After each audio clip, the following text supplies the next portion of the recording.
Hi. Hello. Hi there, friends. It is I, host Derek, host of Talking with Famous People, here once again to delight and amaze you with words, talkings, and conversations of all sorts. I've got on this hat, as you can see. That's a little bit of a change from the usual. Thank you, Legends Fall. Appreciate it. As you can see, it's got these little flaps here. We're not really sure what they're for. I guess if you want to double down on your ear coverage, you can double down on it with these little flaps. They seem redundant to me because these big flaps would seem to be adequate, but yeah, I've got this hat tonight. Probably not going to wear it for much longer because it's a little bit warm, but I thought it would make a nice thumbnail. I want to really convey, come enjoy the pleasitude. That's my message tonight. And this seems like a cozy hat, right? And a cozy shirt that I'm wearing. I had a busy day, productive day. Good day. High leaf trimmer. Trim any leaves lately? Anyway, let's talk. Let's talk about some things that I've heard that I liked recently. We're talking about pleasant things tonight. We're having a pleasantness party. Hey, Gen Xio, I'll tell you what's up. We're having a pleasantness party, and you, my friend, are invited. Welcome. Welcome to the pleasantness. Here's something I heard I thought earlier that was pleasant. Basically, it's a paraphrase of it, but inside every defeated person sleeps a victor. You know, I like that. That's a positive idea that I am fond of. I don't know if it's true or not, but I like the idea anyway. You know, it's humanity reinforcing, I guess you might say. So anyway,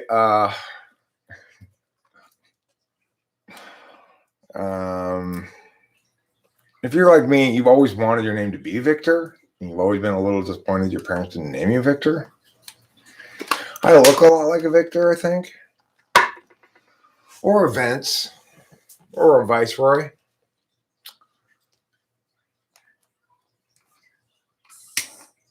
Oh yeah, we're fine. I've actually had a couple of really good days. And we've been working on some behind the scenes stuff. Getting ready. We've got a bit of a schedule here and a plan and stuff that we're in the process of implementing. So we may be live streaming a little bit less than we have in the past, but that's part of doing some follow through. And at some point, I'm going to, in fact, put up a video about exactly what our schedule and stuff is, as just sort of a means of self accountability or something.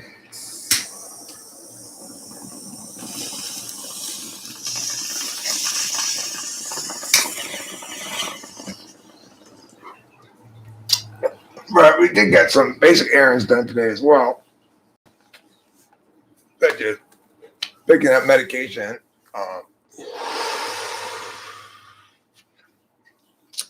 Last month, I was probably more chill with the meds than I've ever been previously, and I want to be even more chill this month. I just took one pill when I got them, and I still plan on probably sleeping at some point tonight.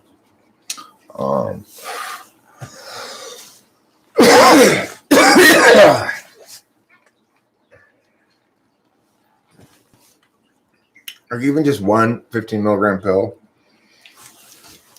makes me feel kind of pukey. It's weird. My body's behaving differently with amphetamines than it used to. I've noticed this the last 6 months, maybe.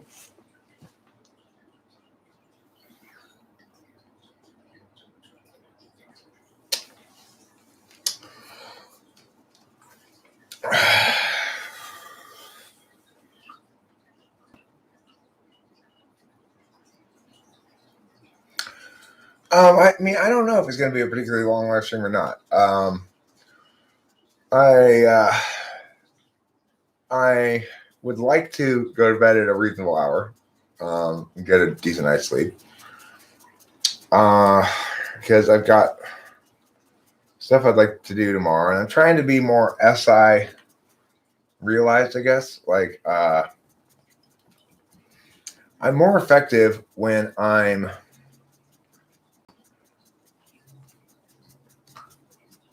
or SI lower function, either one, whichever. I think I'm most effective when I allow myself to be operate in an SI frame of reference, which is that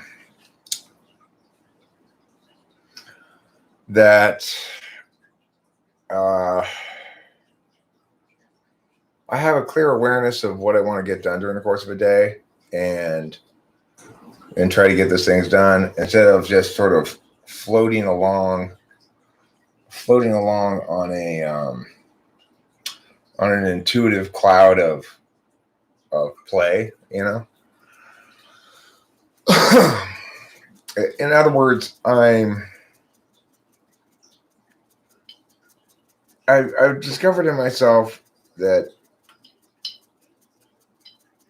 I just sort of more authentically want and seek SI connection, experiential sort of connectivity with my daily body, time clock stuff and everything that I didn't used to want. I used to really like getting like super thwacked out, you know, and I just don't like it anymore. I don't know what happened, but it makes me too gacky. My body can't handle it.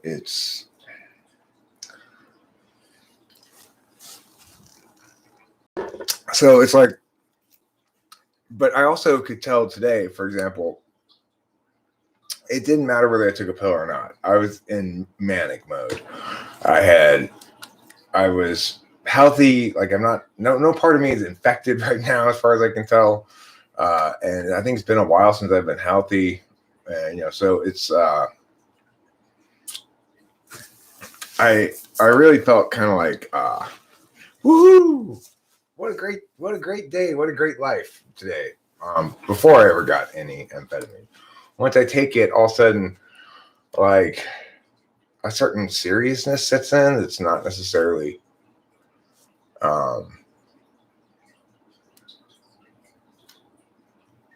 it's just not as authentically joyful. It's more like state of flow. Being in a flow state is itself quite gratifying, but it's not a substitute for actual presence in life, you know?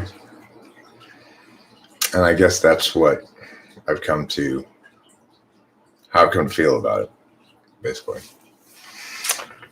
I had a typing session today, not one to be published, but INFJ, another INFJ. I get a lot of ISFPs and INFJs, you know. My reasoning on it is, well, they both have NI's absolute values, first and third. So they're not going to be satisfied until they get typed in a way that makes them believe that they've got the single truth. And second, they both have TI lower than tool. So that means they're going to prefer to delegate out that parsing task. And they're also not going to be satisfied if the person they're talking to doesn't give them a well parsed out answer. So that's why they end up coming to me, because I provide them the kind of typing that they want. Like this lady had already been typed twice before as INFJ, but she didn't feel as though either of those people had explained to her adequately why she was INFJ.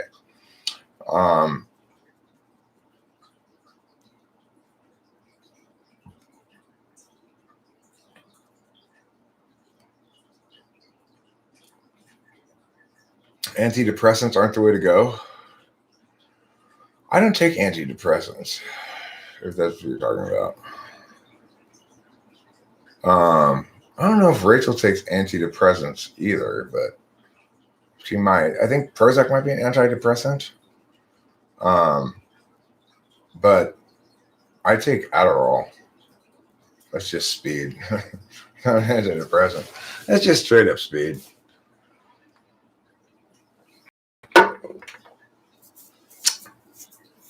But it's just, I find it interesting that I grow less and less fond of it because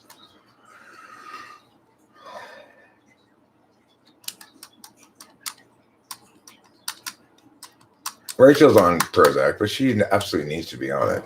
Rachel is not on an antidepressant because she's depressed. She's on an antidepressant because the combination of the antidepressant and the antipsychotic she's on is uniquely effective at basically putting bipolar mania into remission. She also needs Klonopin sleep, so she's on those 3 drugs, and she's sane as a whistle. As whistles are sane, it's crazy. It's shocking. I also previously had some skepticism about a lot of psychiatry stuff. Like, I obviously didn't take it seriously, given the fact that Rachel told me before we started dating that she had bipolar mania, and I didn't take it seriously. I learned otherwise.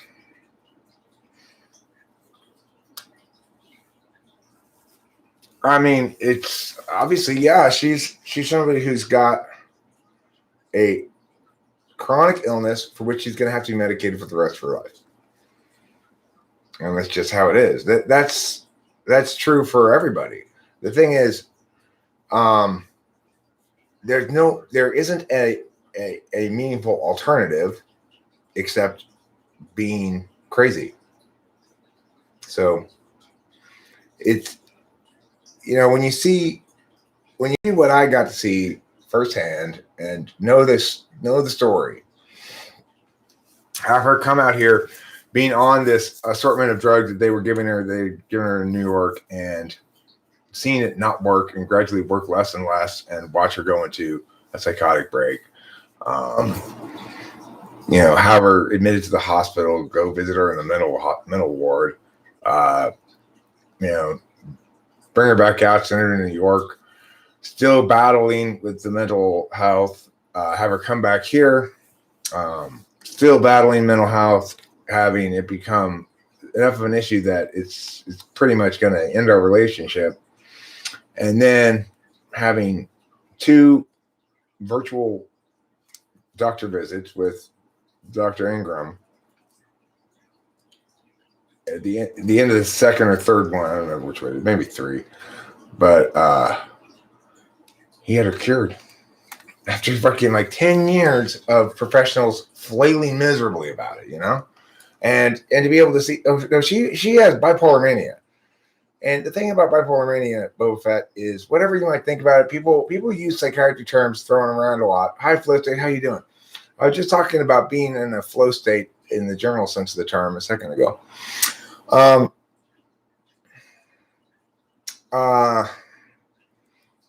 mean, the thing is, one thing I love about Rachel is how powerful a piece of evidence she is in lots of things. It's like, it's a beautiful,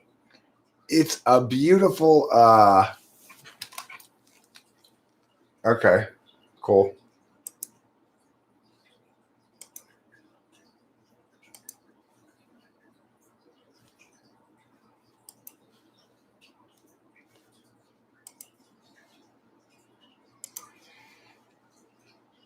And the thing is, it was all done publicly too. So it's like, for people who were here during that whole period of time and paying attention, they got to see this whole process play out in front of their eyes, because Rachel was live streaming. There are times when I had to be like, okay, I got in this stream, because Rachel was just going batshit crazy, but we haven't had a speck of any of that since Dr. Ingram found the right combination of drugs, like a light switch. So it's pretty powerful piece of anecdotal evidence, because not just anecdotal. It's you can see her going crazy on these old videos and stuff. You can see the difference. It's clear as day. I mean, like Boba Fett, she concluded that her family was having sex in my dad's car, went to the garage with a garden hose and squirted it into his car and all around the garage, destroying the garage door opener, ran around the neighborhood pulling out people's Christmas lights and stuff. Got followed home by the cops. I had to call the cops on her at one point because I didn't know what else to do. After she had hosed down everything in the garage, I was just like, okay, what am I going to do now? Yeah, that's what I mean by batshit crazy. Like, fucking batshit crazy.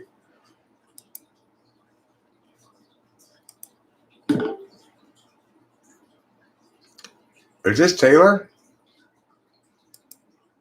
All in on GME? I don't know what GME is. Oh, are you talking about GameStop? I guess is that Taylor? I don't know if it's Taylor or not. Oh, it is Taylor. I didn't realize I was muted. Oh. GME is GameStop stock. Don't still be all in on GME. I'm not. I never was. I bought one share for one day.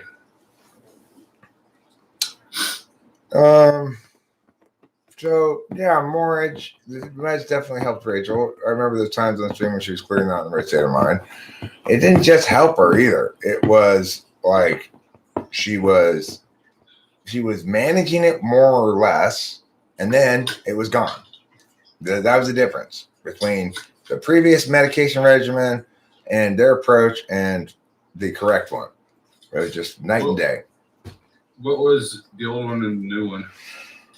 Well, she had been being treated in New York at this place called Mercy Medical Center, which was basically milking her as an ongoing insurance patient and having her go to like group support meetings and shit, treating her for cannabis addiction. until I got a hold of them on the phone, and then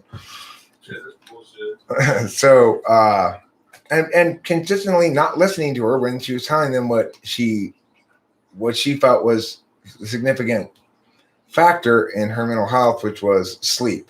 So she had for a long time been saying the problem is she's not sleeping. They just kept giving her more trazodone, and it just didn't really work.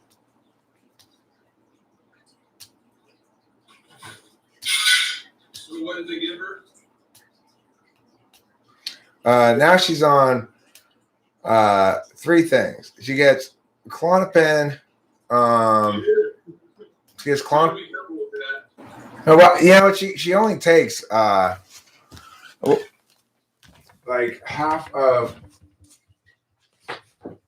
She has these are 2 milligram tablets. These clonazepams, and she only takes half of one a night. I told you about when I detoxed from those, didn't I? Right. Yeah. Your story of that actually made me go into the meeting with Dr. Ingram saying I don't want her to be prescribed benzos, but she needs to take. I mean, she needs to while she's taking them, she needs to build in break periods of like a week or 10 days at a time, periodically. She's just going to be addicted to them for the rest of her life. That's just all there is to it. Look, the thing is, she struggled with this mental illness for 10 years of never having it adequately treated.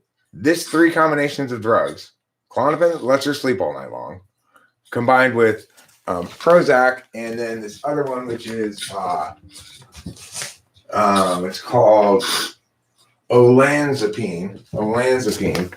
I'm not sure what it is exactly, but and those 3 things were like the holy grail miracle light switch cure. So it's like if she has to be it's you got to think about the alternatives. Okay. For her, it's different than for somebody who's choosing to get addicted to benzos because they're fun. No, I didn't even like them. That's the worst addiction I've ever had, and the only one that was not recreational. It was by the doctor. Yeah, they have a really long half-life. They got a 72-hour half-life. So you're still on them biologically way after you feel like they're I've noticed that, actually. I've noticed that. Should be better off taking Xanax or Valium because it's got shorter half-lives. But the thing is, she needs, you don't understand, she really needs to sleep hard at night. And it works great. She's great. It's like, the thing is, regardless of the harms of these various drugs, given the alternatives, and given the fact that it took 10 years to find this perfect balance where she's perfectly happy, normal, sane, great Rachel. We never have any problems at all. And how long has it been? Like a year now, basically, almost coming up on a year, 10 months since this. Now, prior to that, in the 8 months prior to that, it was a nonstop roller coaster of mental health issues. And she hasn't increased her doses at all? Nope. Well, that's good. Yeah, I mean, I guess as long as she doesn't run out of them ever. Right. Well, I mean, she has a, like, I think the psychiatry community kind of understands a different qualities of patients. She's somebody who's been, like, forcibly hospitalized on multiple occasions before. I wanted to forcibly hospitalize Katie's mom, but I don't know how to do that. Yeah, well, the thing is, I would have found that absolutely appalling. I found it absolutely appalling until I realized, oh, she's that crazy when she's crazy. She's really genuinely that crazy. That it's genuinely for her own good. I hate shit that's for somebody else's own good. You know, it's like anybody. It's like, who is somebody to say what's for somebody else's own good? You know, but I was not interested in Katie's mom's good. If that's who you were. No, I'm not talking about that. I'm just saying, like, that was an instance where I realized, oh, this, you know, this mental illness makes it such that it really is for Rachel's own good that I get her one way or the other admitted to this hospital, you know? Right. So it's an interesting situation because people have a lot of opinions about it, you know? People have a lot of opinions about psychiatry because so frequently it fails. But when it works, hallelujah. Well, yeah, I mean, I think it is largely a garbage implemented medical racket, but psychiatric problems are such that if you can get a break in it, like, you need to take what you can get. So some wins like that are huge. Well, you know, and the psychiatrist sort of acknowledges that. Last time we met, he sort of indicated, as I once again said, you know, you're the man, you saved the day. He's like, hey, thanks, I needed that today. You know, it's been kind of a hard day. So I think that, and his first day with me was a very hard day for him because I grilled the living fuck out of him and he couldn't answer all my questions. And so you beat him at debate. Well, good job, you beat the doctor at debate. Well, I was asking questions that because I went in there with a plan. This is what this doctor is going to prescribe to my girlfriend. And Adderall. We need more Adderall. No. It was a sleeping pill, either Ambien or something like that. Because her problem was she just wouldn't consistently sleep, and if she couldn't sleep, she'd stay awake for days and days and days. No drugs keeping her awake. Keep this in mind. This is with her smoking countless bong rips too. So I wanted him to prescribe her a sleeping pill. In the end, he talked me into the benzo instead and said, basically, it's a better sleeping pill with fewer side effects. Yeah, I didn't have a good time the one time I took Ambien either. I hear it makes you sleepwalk. I sleep drove to my ex-girlfriend's house. You And sleep drove to your girlfriend's house on Ambien? I woke up in her bed and my car was parked outside in the fire lane and I didn't remember any of it. And apparently before going to her house, I had gotten in a fight with my roommate. He had me some money. And I apparently, when sleeping pills kicked in, I decided that I was tired of waiting on him to pay me the money.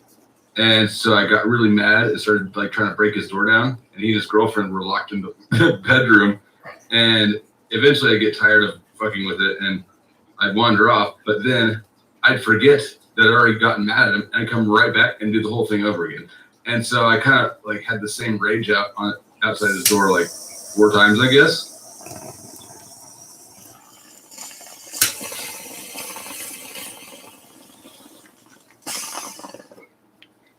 And that's when you decided maybe I shouldn't take Ambien? That's when I never took Ambien again. Yeah. There's certain drugs I don't like to take either. I went to the dentist to get all these teeth pulled out. They asked me if I was allergic to anything. I'm not really allergic to anything, but I told them Vicodin makes me puke because it makes me feel car sick. So they gave me Tylenol with codeine instead. I like Vicodin. Well, like Percocet. Percocet? I've never taken Percocet. It's oxycodone instead of hydrocodone. Oh, that's It's like an oxycontin. It's like an oxycontin, but like it's like baby oxycontin. That's what my grandma was addicted to. Yeah, that shit's fire. Percocet. She had a big jug of it when she died, and my parents threw it all away. You know. Sure they did. They did. they totally did. I mean, what the fuck was wrong with you? Why did you let them do that? That stuff is. I was like a teenager, right? 18 or something, and I didn't have any chance to grab them, and I wasn't even really aware. I knew they were like pain pills or something, but my parents were talking about. God, she was really addicted to these things, you know. But I didn't have any sense of them being like. Somehow it didn't get across to me that they had recreational potential, I guess.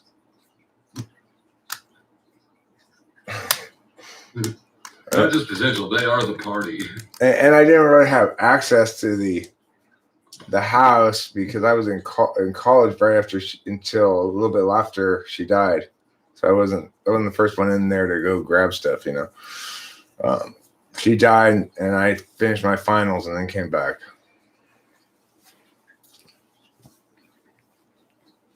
In my freshman year of college.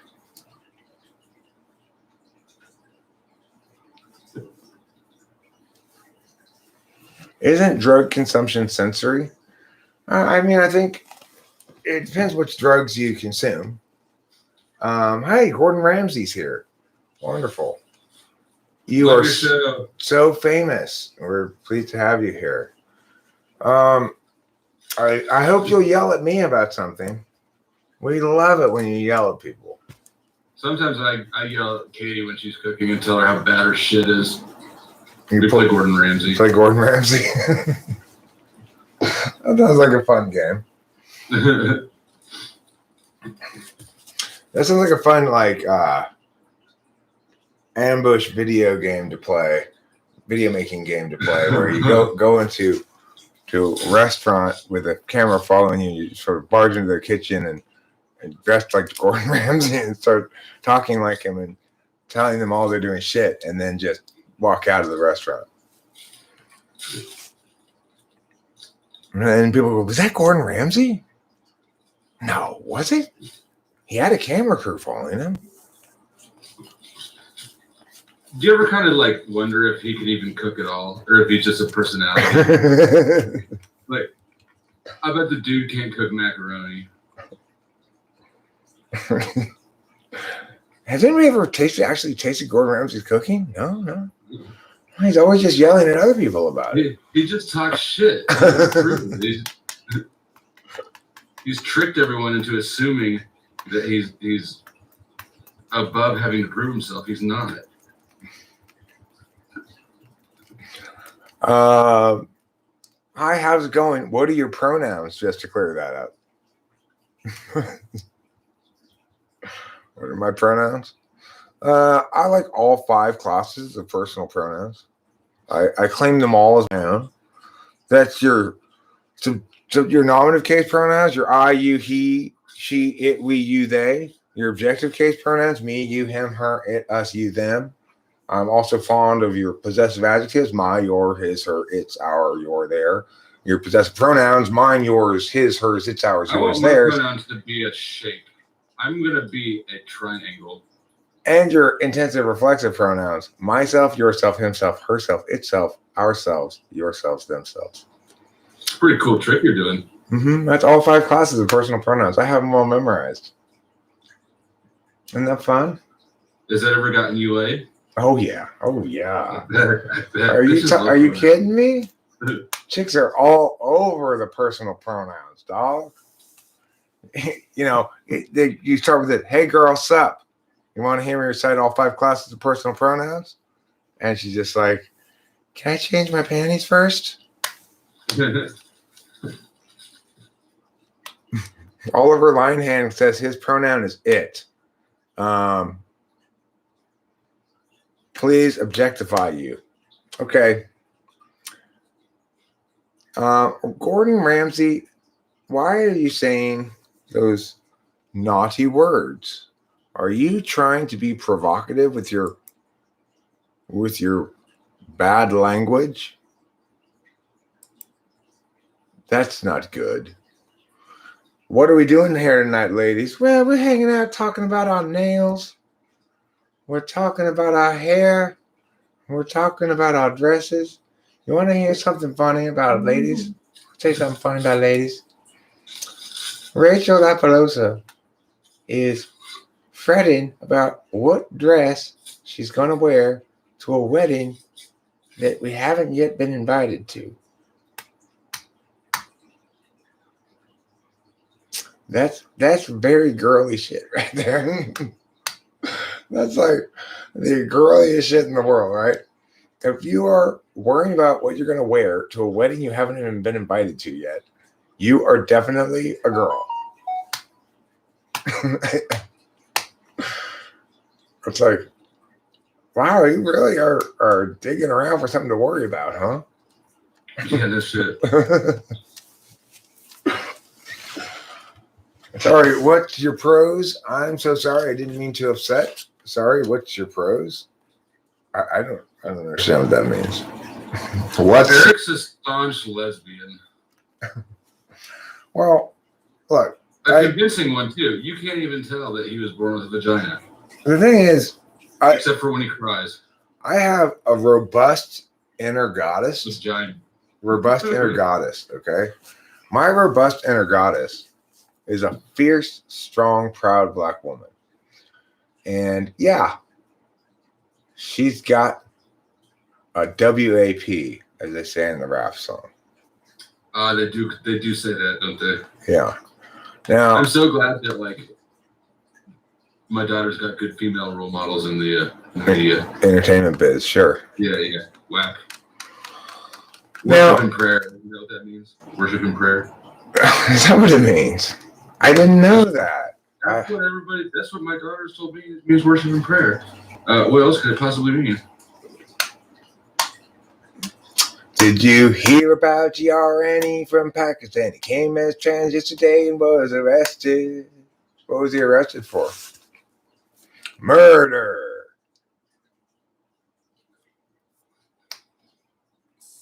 Shoplifting? What was he arrested for? He came as trans yesterday. He came? I think he means he came out as trans yesterday. Please, Trevor, don't be a douchebag. That would make more sense. especially if it was a she transit or a he transitioning to a she, because you know how women are about coming, like they don't.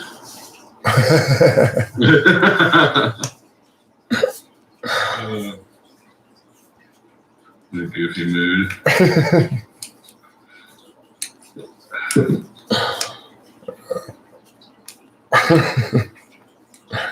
That's the thing I don't care about. Is the woman's pleasure. wait. Her pleasure matters? Wait a second. That's her problem. Right. I'm responsible for me. You're responsible for you. Exactly. Thank you. This is dangerous ground we're walking here, Taylor. Oh boy, you sure do have figured me out, huh? Okay. Rachel and I actually are extremely well matched. It seems weird that anybody would be well matched with my weirdness, but surprisingly, I believe it. I don't think it's just bullshit.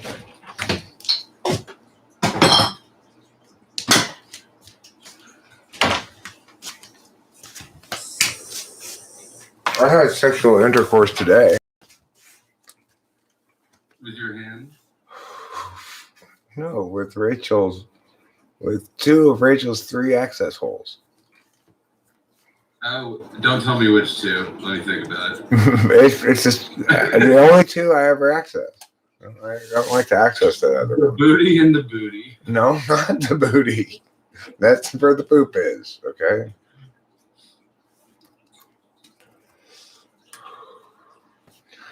Okay. I just generalize all women saying they look for issues when there aren't any. Misogynistic much? I wasn't saying about all women. I said it was girly of Rachel to care about what dress she's going to wear to a wedding we haven't been invited to. And then I said it's also silly that for her to looking for things to worry about. That's specific to Rachel. Like I'm not saying that's about all women. Straight fucking patriarchy. Yeah. But I mean, only my voice is live because Eric doesn't know how to do live streams with guest access. What did I say? I'm not. Oh, I was talking to Katie. She's like, "Are you live?"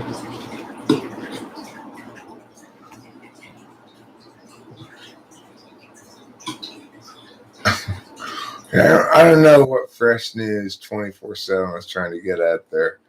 I'm not sure if that's a compliment or not, if it's supposed to be an insult or what. He says, wow, it must be a tough woman to let you in her. I think it's supposed to be an insult, but it could be interpreted as a compliment. It could be a compliment. I would have took it as a compliment. Yeah, so no. I think, though, that Winston's mom's instincts about the intention of it being an insult is correct. But it was a bad insult. It was. You need to take that one back to the drawing board and figure out how to make your insult less complimentary. Have you heard about this hilarious Greek god that I just learned about last night? The Greek god of gardening, okay? And his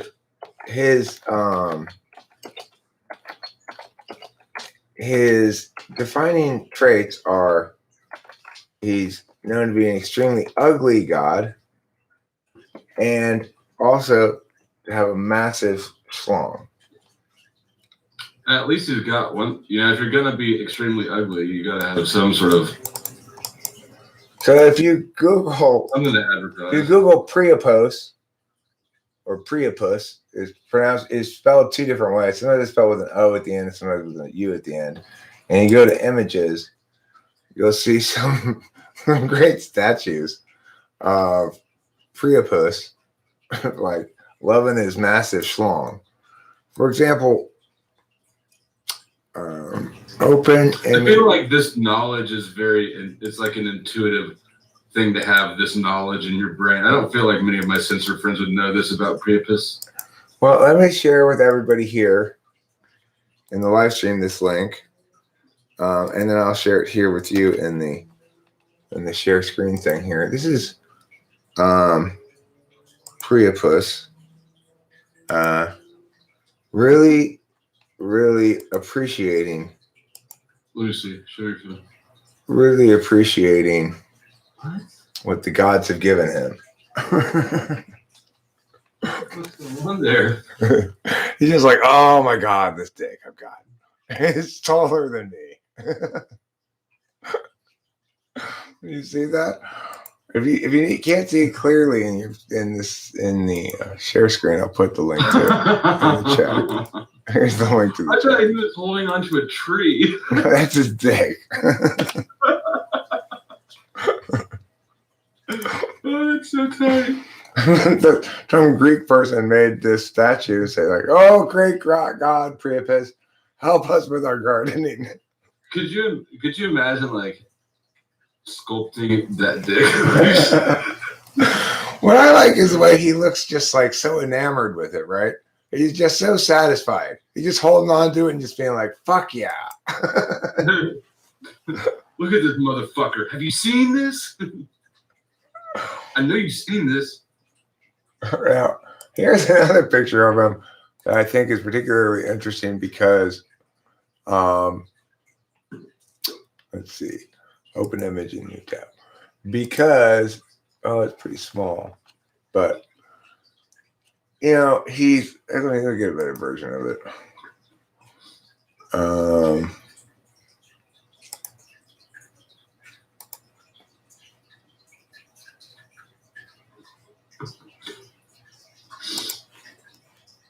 Okay, so this is another good picture of Priapus. And as you see, because he's so confident in his masculinity, he's not above wearing some kind of girly clothes. Is it kills? Well, it's like a dress, kind of looks like, or a skirt or something. But if your dick's dragging out the bottom, like who's gonna talk shit? It looks like he's got some sort of crane holding it up or something. Do you see that? Change it up here on the screen. It hasn't changed yet. Oh, okay.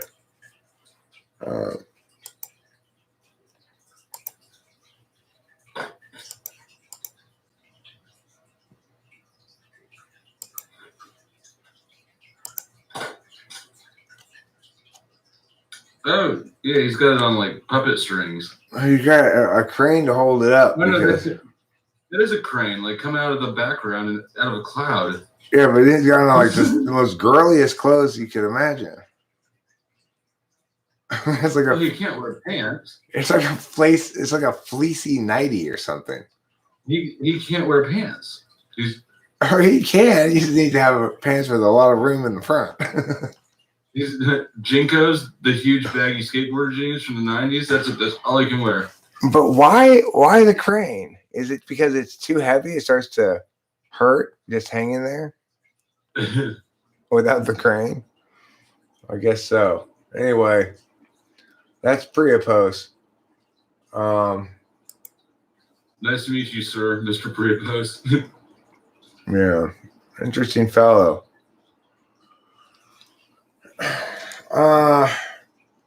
So what I think is interesting is the combination of the three things. He's known to be a very ugly god, the god of gardening, and to have a massive schlong.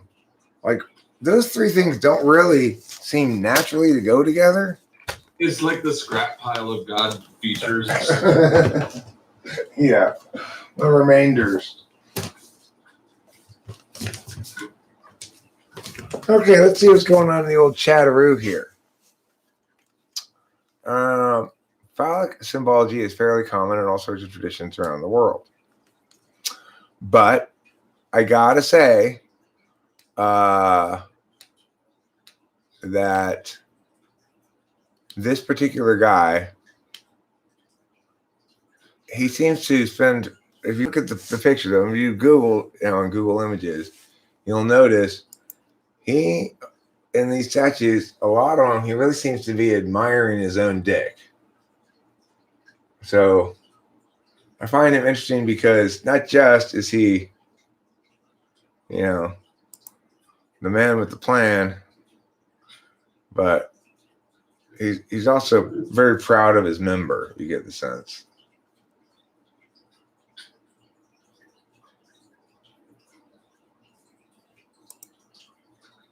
Hey, Socrates. Socrates, look at this. You're Socrates. Come here. No, I'm not going to show you. No, it's not my dick again. Socrates. Some of us are red-blooded. Some of us are blue-blooded. Okay, Fresh News 24/7.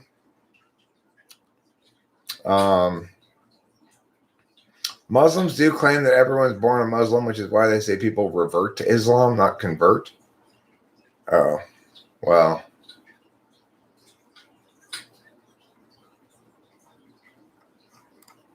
Yeah, what Winston's mom says is probably a most straight up response to it is, I try to prioritize free expression, but I also try to excise stuff that's just adversarially provocative. I'm not sure. I wasn't sure on yours. It really depends on your intentions, Who's being edgy? Fresh News 24/7. He said something like something about poop, I think, maybe. Oh no. He's the one who said that must be a tough woman to let you in her. Which is still one of the nicest insults, I think. Yeah. I wasn't quite sure what to make of it. Professor Haidt identifies 5 moral foundations: harm, care, fairness, reciprocity, in-group loyalty, authority, respect, and purity and sanctity.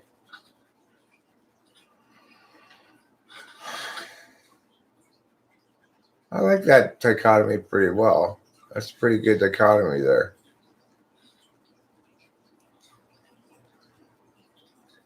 Well, I'm saying, Liefner, that it's a douchebag to say that you should make transgenderism illegal.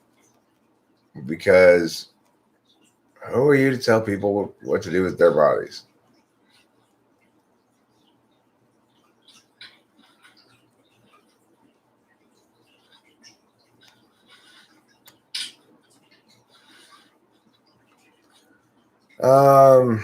Those attributes make sense together from the ancient Greek perspective. They regarded big dicks as ugly and barbaric, and the phallus, of course, is an obvious fertility symbol that resembles a stem. I read a really interesting article last night. Rachel and I were enjoying reading about Greek mythology because, okay,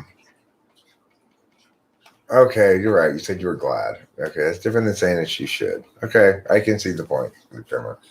I conflated your words unfairly. Well, anyway, what we read about is, interestingly, Mars, or Ares, the god of war, in Greek mythology, is one of the weakest of the gods. Even though he's the god of war, he pretty much always gets his ass kicked.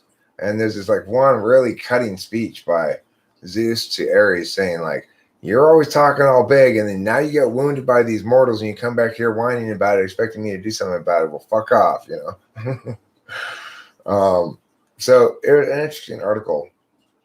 We started reading about Greek mythology and stuff because I started watching this show called Is It Wrong to Try to Pick Up Girls in a Dungeon? And it's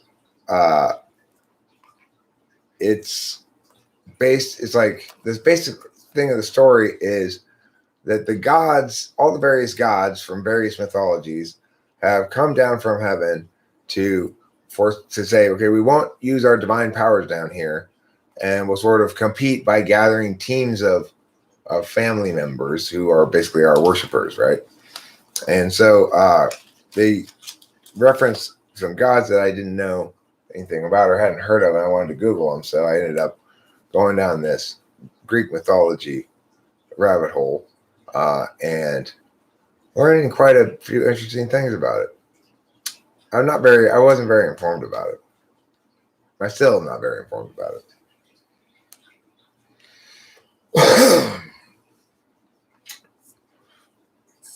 So, horse mumbler.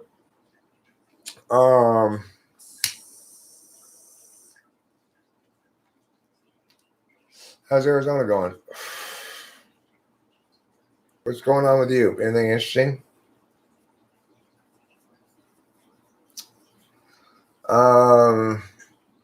We generally probably don't have too many minors here, at least not self-identified ones. But occasionally I'll get a debater show up. I'm not worried about the debaters. The debaters are used to me being me. So unless I get the little ones occasionally, but I rarely get the little ones to show up. I don't really have any little ones anymore. It's a good anime. I'm enjoying it quite a bit. I have very childish taste. Who do you think has more childish taste in media? Taylor, you or me? Did we lose Taylor? I guess we lost Taylor. But yeah, I have very childish taste in media. I really like, these cartoons where they go down in the dungeon and kill monsters, and I'm not quite sure why my taste in media is so childish.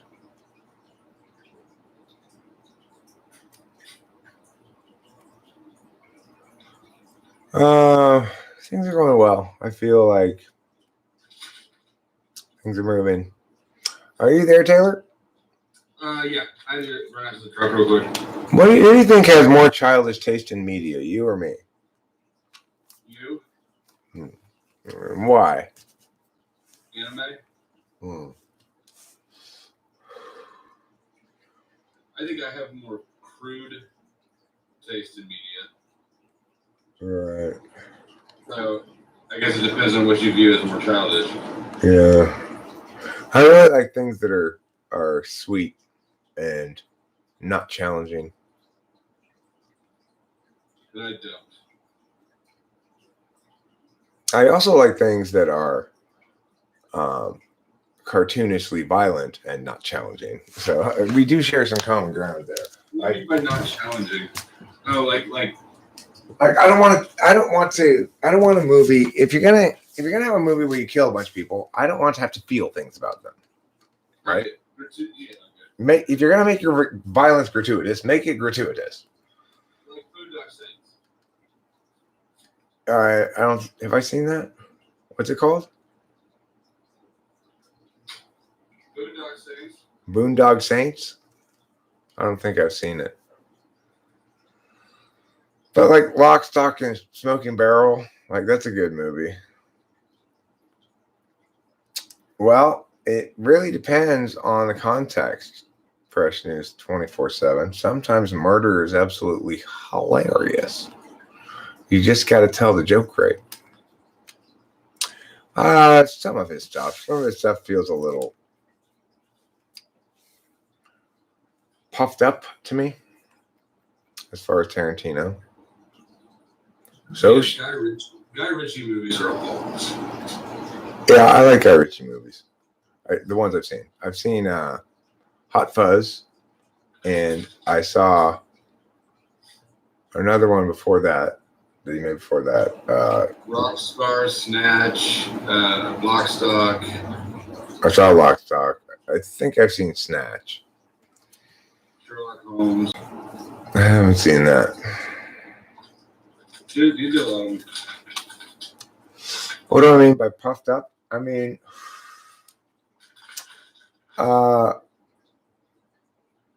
his films are doing business in artifice, and that's fine. And you can make good movies doing business in artifice, but there's a, like a stylistic distance that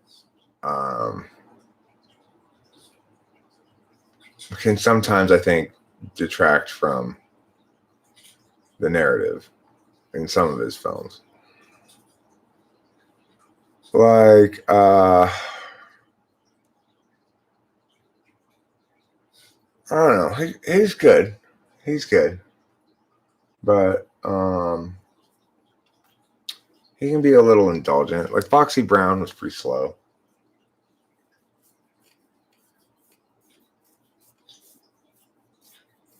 I don't know, just something about him that it seems a little. I think it just seems a little hollow.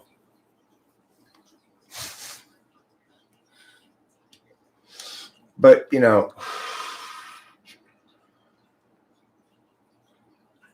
what's not exactly hollow? Like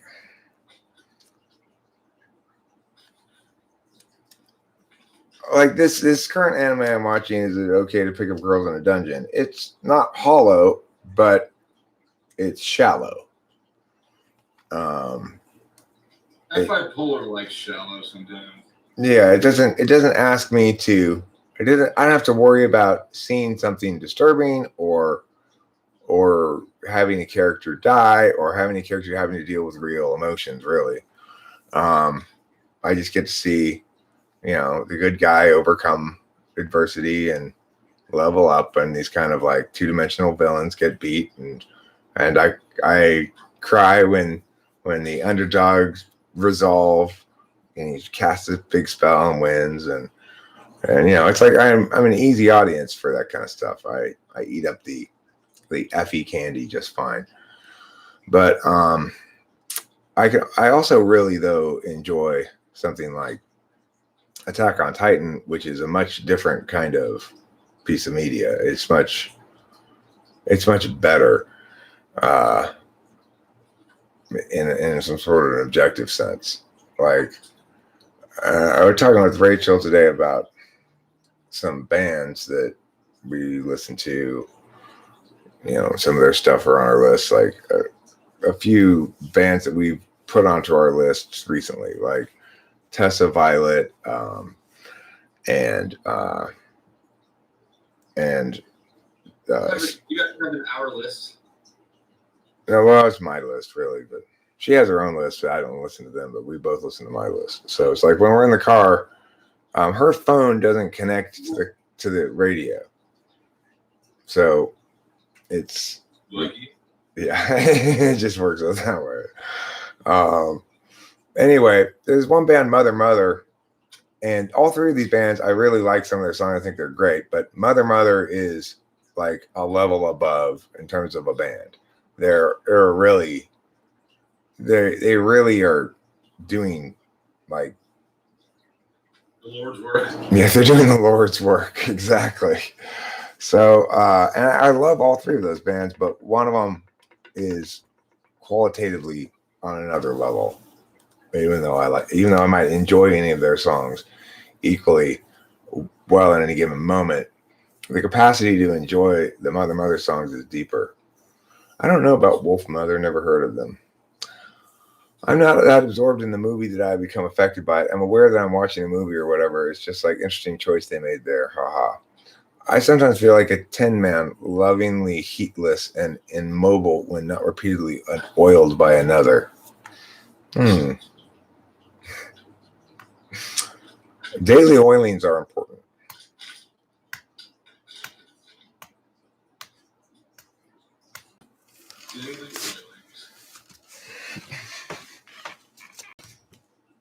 Sounds like a good time. Yeah.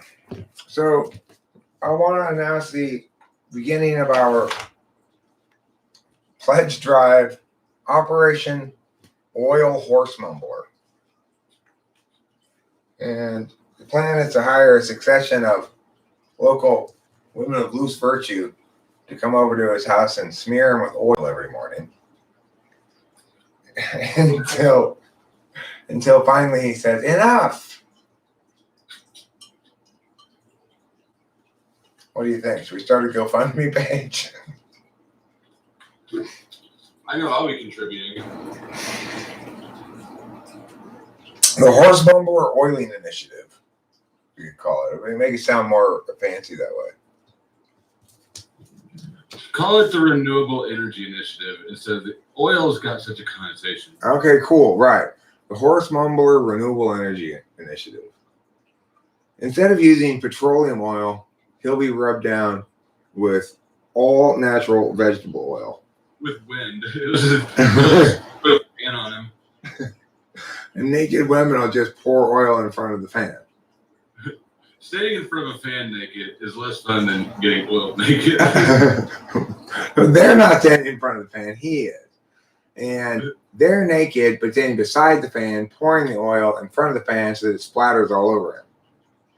And telling him, turn, slowly turn, so they get him all oiled up. And then that would be so much worse than you would expect. Like, what a disappointing event. And then he said, well, aren't you going to spread it around? And they say, no, you can do that yourself.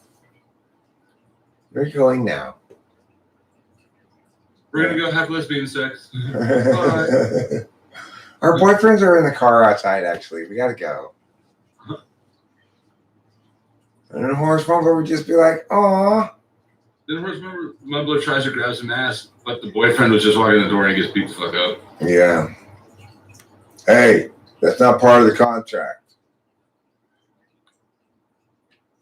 You respect the ladies. I'm going to pee right now, by the way, which is why I'm not in front of the camera.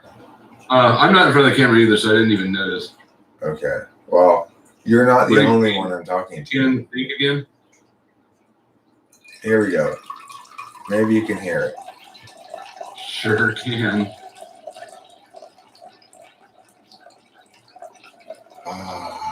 That's all you got, man? I'm an old man, Taylor. You know, the prostate. The old prostate makes your pee slower as you get older. Better ask Rachel to check it real quick. It's also important to note, I did take one pill of Adderall earlier, which tends to make one's pee slower. That is true. Sometimes if you're really thwacked out, it can take a really long time to pee. You're like, God, So you like forget to do it. how long have I been standing here trying to pee? You're trying to pee and then you get distracted again. You're trying to pee and then you get distracted again. Typology Master Course right here. There you go. Typology Master Course. Typology 101. You're whatever type I say you are. Typology 202. Will be over the Adderall pisses. Typology 202. Don't ask questions. Just listen and agree. But it'll be $300.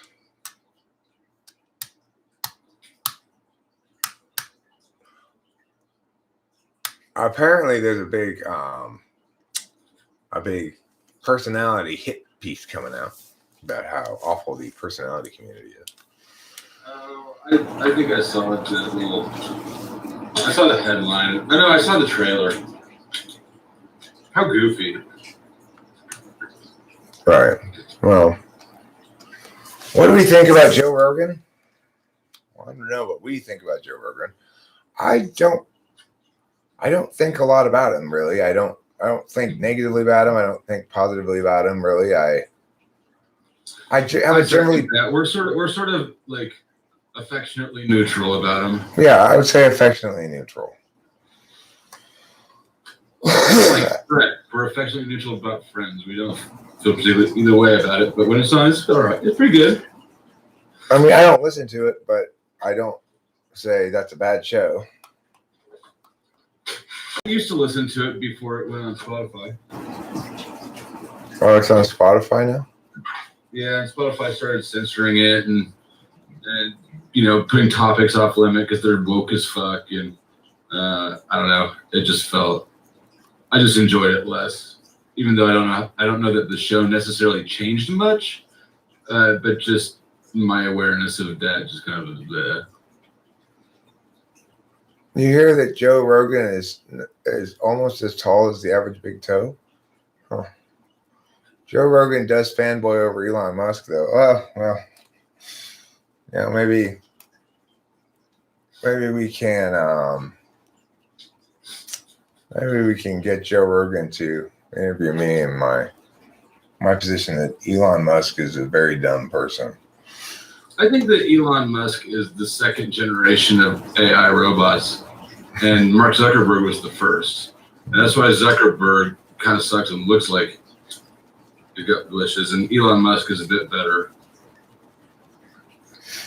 So, First News 24 here has referenced Red Bar Radio, which is a very old beef, I guess you'd call it, like a beef from 2002 or something. Why do I still have this dude's dick on my screen? Because I'm not even looking at the whereby thing. I'm looking at the at the main thing. I should do that too. So that's very interesting to me. That appeals to my SI. What do I think about Red Bar Radio? I mean, does it still exist? Is there still Red Bar Radio? I think I actually looked into it maybe a few years ago. Maybe you came by a few years ago. I don't know. And I think it still existed, as far as I know. It was a show that I had a beef with because my friend Corey and I did this thing called Vox Monitor, the podcast review podcast. And we gave them a very harsh review, and they, made some answer thing, and we made another answer thing back, and I don't know. There was more like behind the scenesy kind of machinations and stuff. I don't even remember the specifics of the drama, but eventually just died away like those things always do. And has it died away with Becky?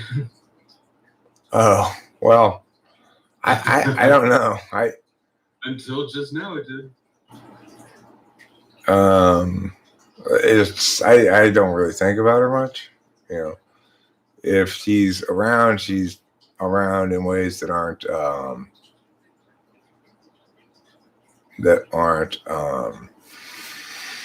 revelatory of her identity.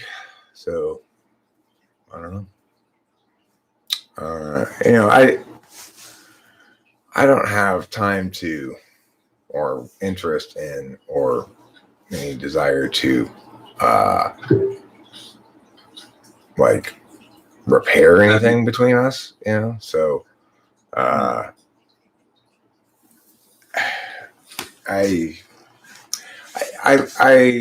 she plays well in my narrative history. Like the whole thing played out well from a storytelling perspective, because there was a stretch of time there where she kind of had the advantage on me from a storytelling perspective. She was controlling the frame a bit. I don't know what stories you tell yourself, but which was a frustrating experience for me because not something I was particularly accustomed to. But she sabotaged any legitimacy when she attacked my dad. So that's nice for me. It's like, not that she really had any legitimacy in my opinion in the first place, but she had won that story with a lot of people, I don't think she won so much as you lost. Okay. I mean, regardless, she was in the lead.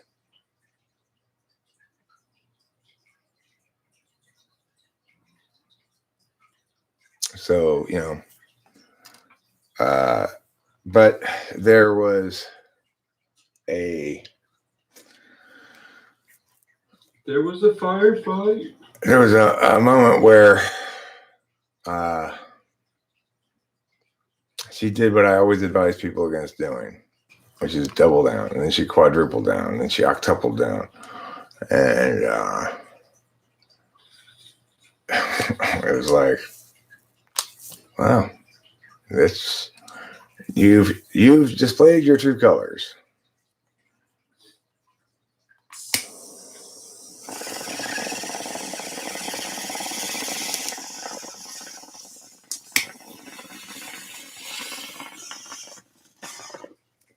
And she hasn't been a problem since.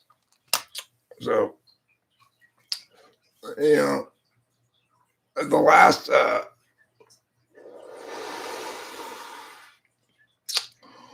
I've ground up your mom's face, dried it, and that's why I'm smoking Fresh News 247. Man, let me get some of that. Oh, yeah, it's good stuff. I love his mom's face. Yeah, ground up mom's face is the best thing to smoke. So, yeah, I mean, things tend to blow over. I mean, it may be possible that Fresh News 247 is still like mad at me or something.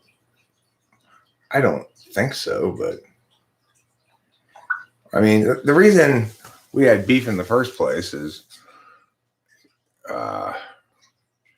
he was a complete douchebag and I was a medium douchebag. So, you know, now I'm pretty much not a douchebag anymore. So I don't know about him. I've been kind of trained by YouTube to be less of a dick. I mean, I don't know, dude. The fact that you remember it would suggest that you were party to it. It's not like part of public lore or something.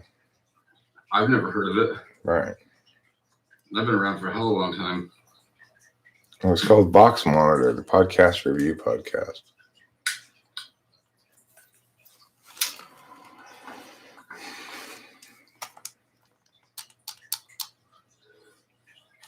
And we really brought the hammer down on Red Bar Radio because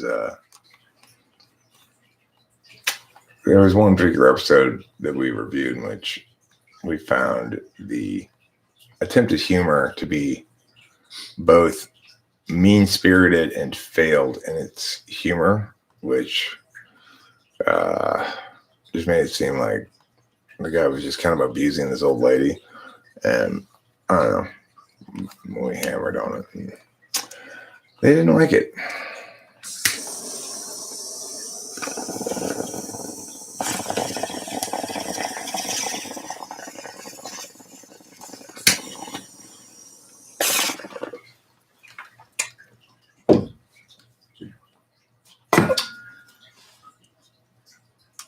Well, Leaf Trimmer, why don't you get yourself a beverage? I could use a beverage myself. I'm a little parched. After that long SP, I bet you're dehydrated.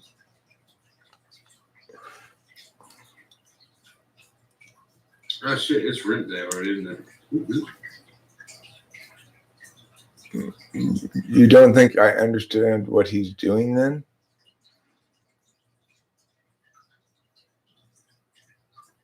I mean,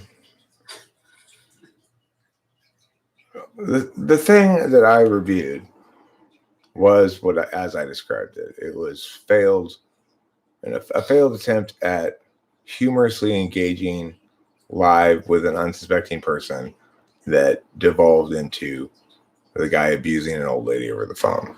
That's what it was. Now, is that no? Now, was that actually representative of Red Bar Radio across the board? I don't know. Might we have been accused of jumping to broad conclusions from too limited amount of data? Sure, but I'm not misrepresenting what we heard, and I'm not misunderstanding what he's doing. It's like I don't doubt that he didn't intend to do that, but that's how it played out. I mean, I can't believe I'm having an argument about this. It's kind of hauntingly beautiful that I'm arguing with the person who's got to be the Red Bar Radio guy about a review I did of his show 20 years ago.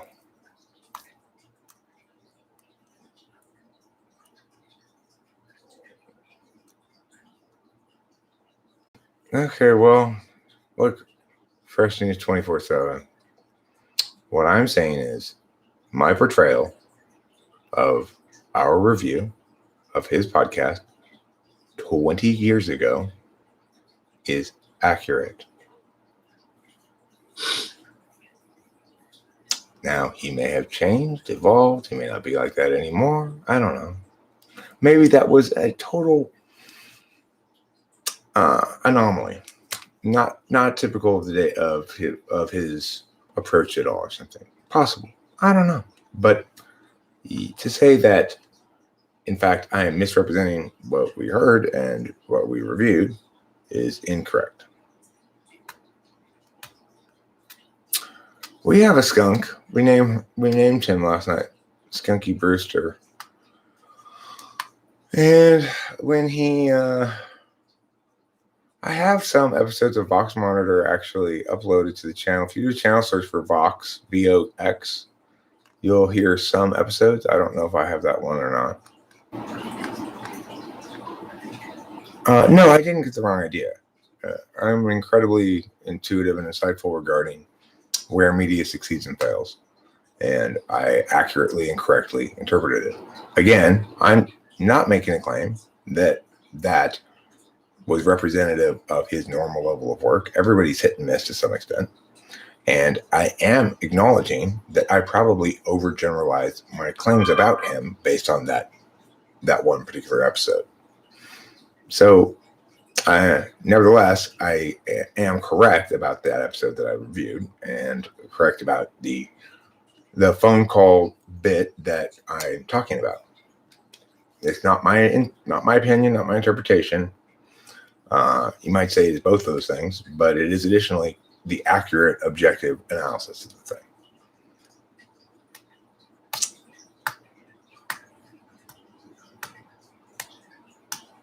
So, I mean, that's not going to change. But I'm not going to hold. I'm not trying to hold anybody accountable for a mistake they made 20 years ago, or try to define them accordingly. Okay.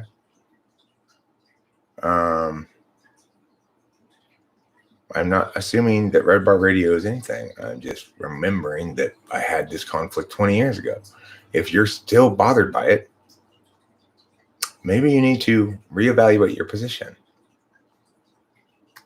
I'm not bothered by it at all. I'm quite confident that I was correct. We were both correct. Me and Corey were right. But I acknowledge we may have overgeneralized our conclusions.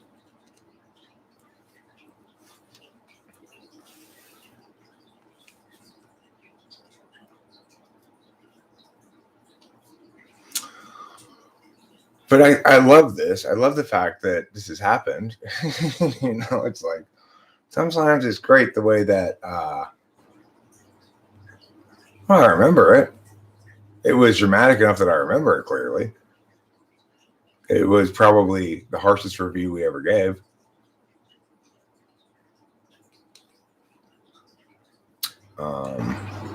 We made 100 episodes of that show, approximately, and I would forget almost every one of the shows, probably, but I definitely remember a couple of them. I remember you because there was all that conflict over it,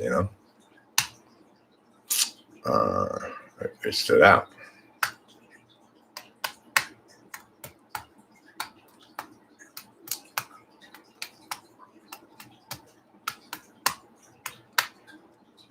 I mean, I don't have them. The ones I have up were ones I managed to salvage from the Wayback Machine. I don't have the media. But sure, I'll find you a box monitor one. You got a channel search, so oops, I just closed the wrong thing.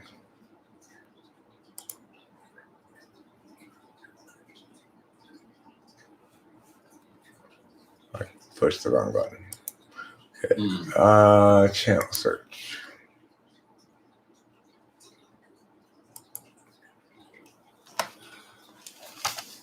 Box.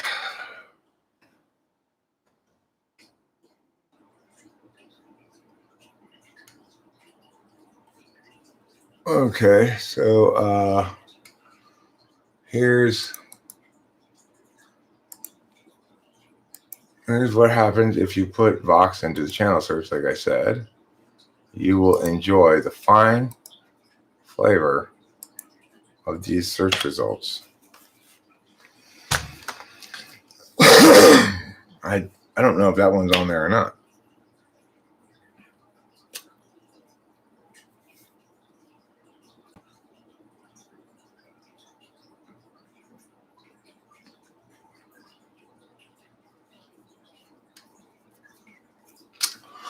You'd like to pull a bong rip with me?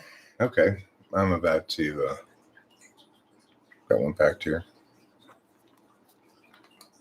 3, 2, 1, and pull.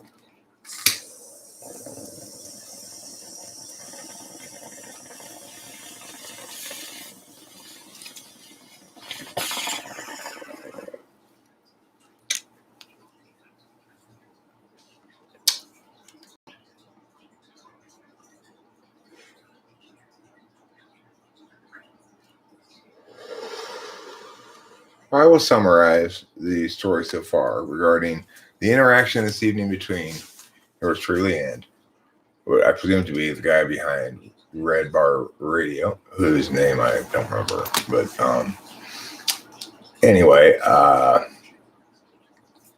about 20 years ago, Corey and I had a show called Box Monitor, the podcast review podcast. We made about 100 episodes of it. And one of the podcasts we reviewed was called Red Bar Radio. And it was probably the worst review we gave because we found it mean-spirited, failed humor in the one episode that we checked out. And we really lambasted them for it. And then there was a lot of conflict within the sort of podcast community, I guess you'd call it.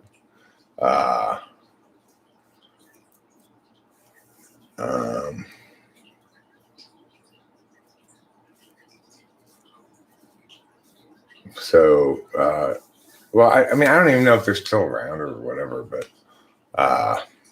yeah, I had an internet fight with 20 years ago. So it's kind of like, and he's here and we're still having the same argument, surprisingly. So it's kind of beautiful, you know, it's kind of beautiful that, that he's still stuck on it. Or just the things from 20 years ago can come back and just pop up, you know. Another thing was today I played around with, looked again at the thing that I uploaded in 1998, which is the transcription of X, the song Los Angeles by the band X. If you type in to Google Los Angeles X chords and lyrics, or X Los Angeles by X chords and lyrics, you'll get the first result is the transcription of that song that I figured out and uploaded in 1998. And it's still the number one search result because the site that I uploaded it to turned out to be the number one tab site, basically. So, and they've just accumulated all these things over the years. So it's really like an SI moment to go back and look at it and go, wow, yeah, 1998. It's, it's got my name, it's got my email address from 1998 on it, which was some like scs.com or something. I don't know, but and it's a good song. It's kind of a fun song to play. It's a little bit of a naughty song these days because it, even though it's not racist at all, it talks about somebody who is, and who talks about, she started to hate all the all the Mexicans gave her a lot of shit, all the homosexuals in the idol bitch, she had to get out. So anyway, it's got this section of the lyrics that are a little questionable in the contemporary milieu, I suppose, but they actually, if you listen to the meaning of them, are not used in that fashion. Yeah, but that would require people to listen to the meaning of it. Yeah, sometimes people are a little hesitant to, or slow people to. don't like thinking a lot of times. Yeah, that's why I'm reading. It's hard work to think about things when you just feel them instead. Yeah, that's what this book I'm having to read now after work with this client. I'm having to read the book she's having to read, So that's what this book's all about. Like, people not liking to think about it. I gotta get a beverage. Anybody else here want a beverage? I got Coke or non-alcoholic beer. Nobody? Okay. I'm cool, thank you. I got an unsweetened iced tea here.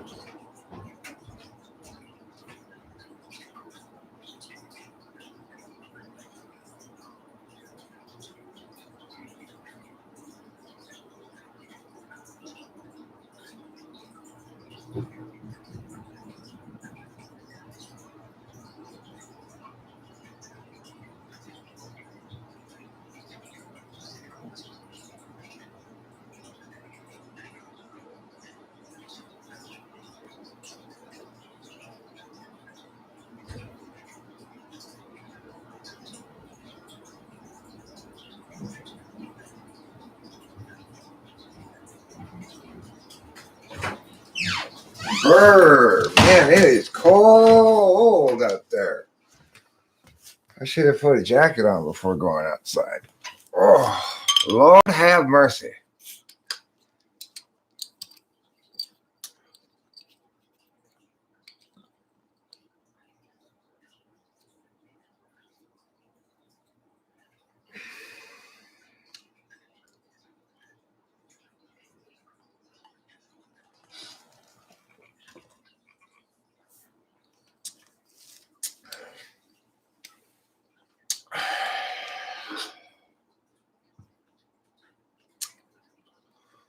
Well, that's refreshing.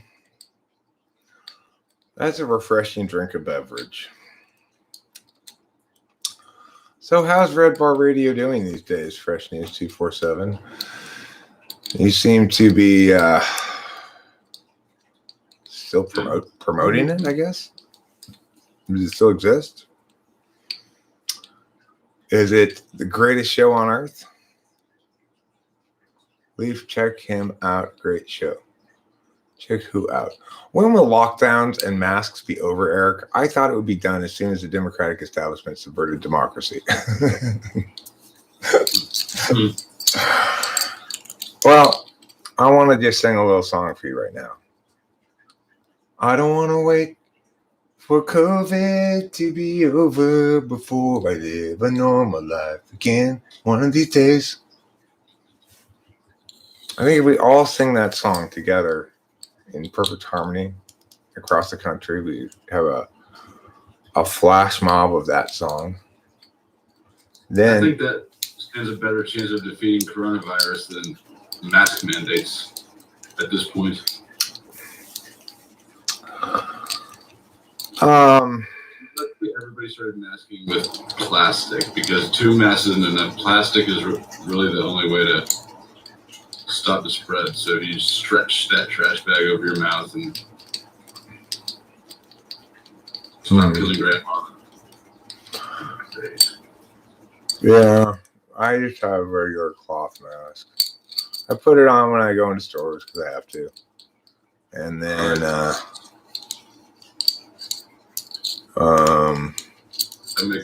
I make them work for it, and then I typically still. Man, okay. I mean, if you're not resisting tyranny, then you're part of the problem.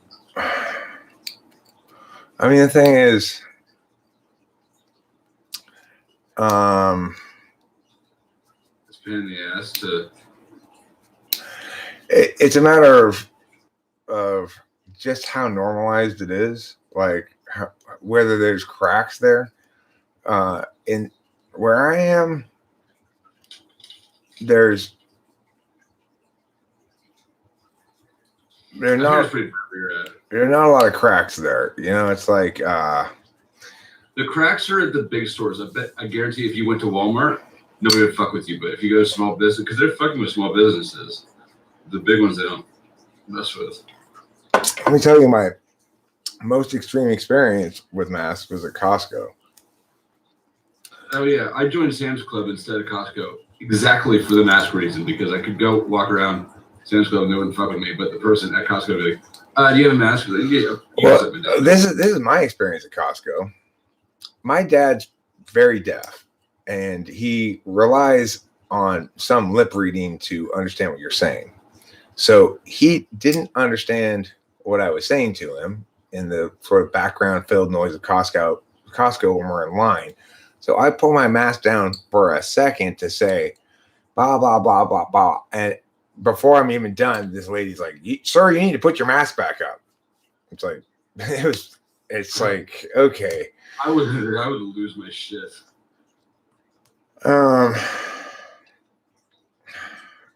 It's like, you know, this, I could tell the kind of person I was dealing with and how they would respond. It would just be, I wouldn't be heard at all. You know, the only way I would be able to get through is, I didn't even think about it at the time. It took me so off guard. I didn't have time to get mad. This being 8 second, you know? But it's to say, "Madam, you need to stop discriminating against my disabled father." If that's your immediate response, he needs to see my lips. They're used to hearing that shit. He needs to read my lips in order to hear me. He needs special accommodations because of the disability. Just don't talk about that stuff. Well, I mean, okay, so then there's no way to win the fight at all.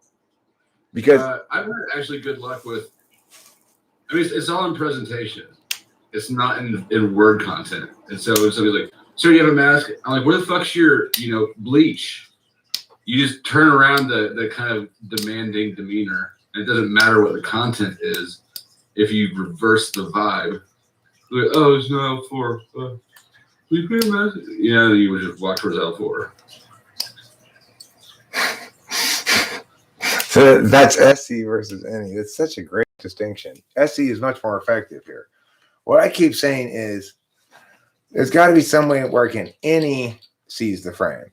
You don't care about NE seizing the frame because you're just trying to end the exchange and get what you want without having to do what they're telling you to do. So it's such a clear example of the distinction between our frame of references. In other words, I'm going in there thinking, because there's no way for me to seize control of the frame here, narratively, I'm not going to bother fighting it at all. I can foresee that I'm not going to succeed winning this battle narratively, that it's too much of an uphill battle for me. But for you, victory is not winning the argument in the moment. In other words, not turning the tables on them argumentationally, so they're scrambling on their position on masks, which is my goal, but rather to make them scramble on their enforcement of mask rules, right? It's the momentum. Who's got the offensive momentum? That's what I want. Right. Well, you want to successfully not wear a mask and get your thing. Right. I want to I don't care if I wear a mask, but I want to successfully win the argument about the mask wearing requirement. So in that instance, in other words, I want them going, yes, you were more in the wrong for discriminating against my disabled father than I was in the wrong for. If I can win that argument, of course, I'm doubly not going to win that argument with my dad because my dad doesn't like my style of handling shit, which is, of course, very TI. You know, he always thinks it's better to interface. What's that? What's interface? Well, like basically, his thing is you're trying to get to your goal, which his goal is to get out of the store with as least fuss as possible, right? And so what they count on. They count on people having that. Well, all interfacers operate like that. Their base operant procedure is going to be like, okay, well, I'm going to interface with the system. So when I'm dealing with this ESTJ mom, I keep telling her, have your kid take a stance against what's happening, include that in his work, and make the teacher deal with it face on. In other words, take an action deliberation approach. And she keeps saying, okay, but this is what she says. We're going to try to dance to her tunes. We're going to try to pin her down on what she wants exactly so we can understand exactly why he's not getting A's, and so that we can change what we're doing to make it so that he gets A's, even if it means making what we're doing worse. Absolutely not. That just encourages the poor interactions. But that's what my approach is. That's exactly what I end up telling her too. But it's a teacher that she's having a lot of trouble with because the teacher has arbitrary grading things. She moves goalposts, and she just doesn't want to give this kid an A, basically. Guess what? I bet if a teacher drove home from school one day and somehow all the lug nuts on her car wheels got loosened, I bet she shut the fuck up for a while. That's not the strategy I'm suggesting to them. I'm saying. I'm just saying it would be a weird freak accident. See, from an ENTP's perspective, English teachers are infinitely and unspeakably vulnerable because they're telling you to write them an essay. And so it's like, it's a golden opportunity to show how tricky you are. You can meet the technical requirements they assign while concurrently critiquing them and putting all your attacks there and putting them on the defensive consistently until they're scared to fuck with you. You know? That sounds like such an ineffective, unsatisfying way of approaching things. It sounds very. It's so satisfying when it works. You know, the thing is, like when I went to yell at Rachel's old mental health people, it was very gratifying because I knew I was gonna win a bunch of arguments, and they were all gonna be scrambling around the fucking office trying to find some piece of paper to justify their bullshit, and increasingly panicked at what are my very informed and legitimate and compelling arguments about their malfeasance.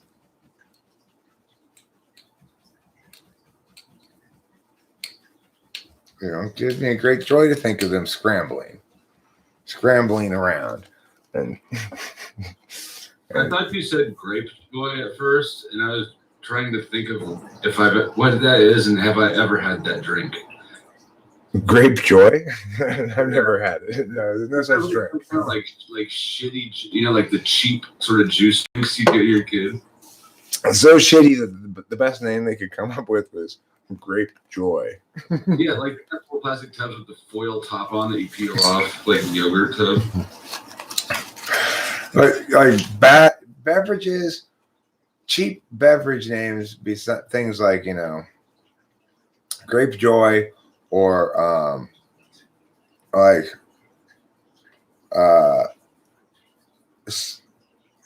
strawberry flavor sparkle or something. I don't think that's one of them. I mean, I'm not saying it is an existent product, but if there were a soda called Strawberry Flavor Sparkle, I don't think it would be very good.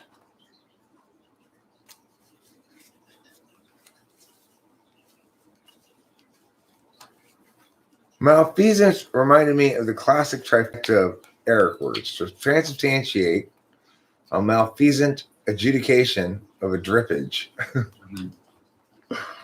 I have a lot more than 3, okay? You forgot ontology. You left ontology out of that mix entirely. Don't forget about operationalize. That's popular. You got to operationalize your definitions so that they adjudicate the malfeasance of the impact on your ontology while you're snorting down the drippage. Yeah, it's gross, but you don't want to spit it out.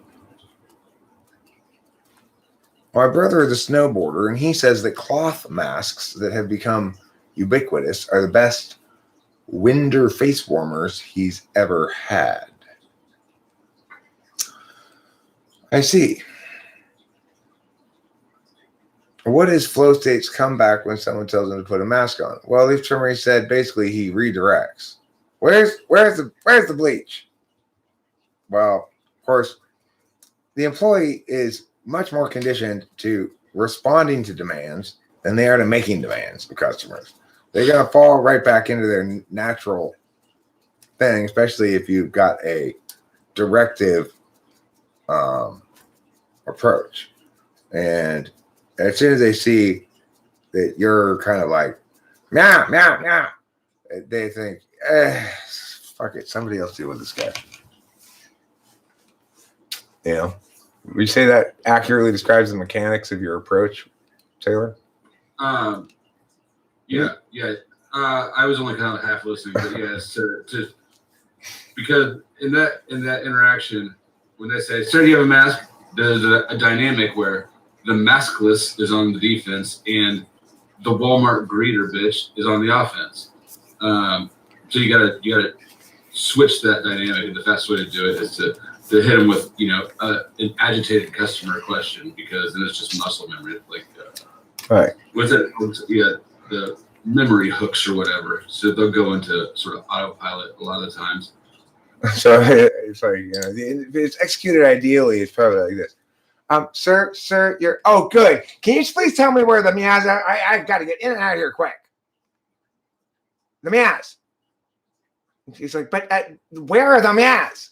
Oh, they're in alpha. Thank you. And then. Yeah, that is like if they try to keep the mask in front, you don't let that be the priority. The priority is, where the fuck is my bleach? I'm a customer, your customer service. I want to buy some bleach and get the fuck out of here. Stop harassing me and tell me where the fuck the bleach is. Right. And then you re-seize the frame.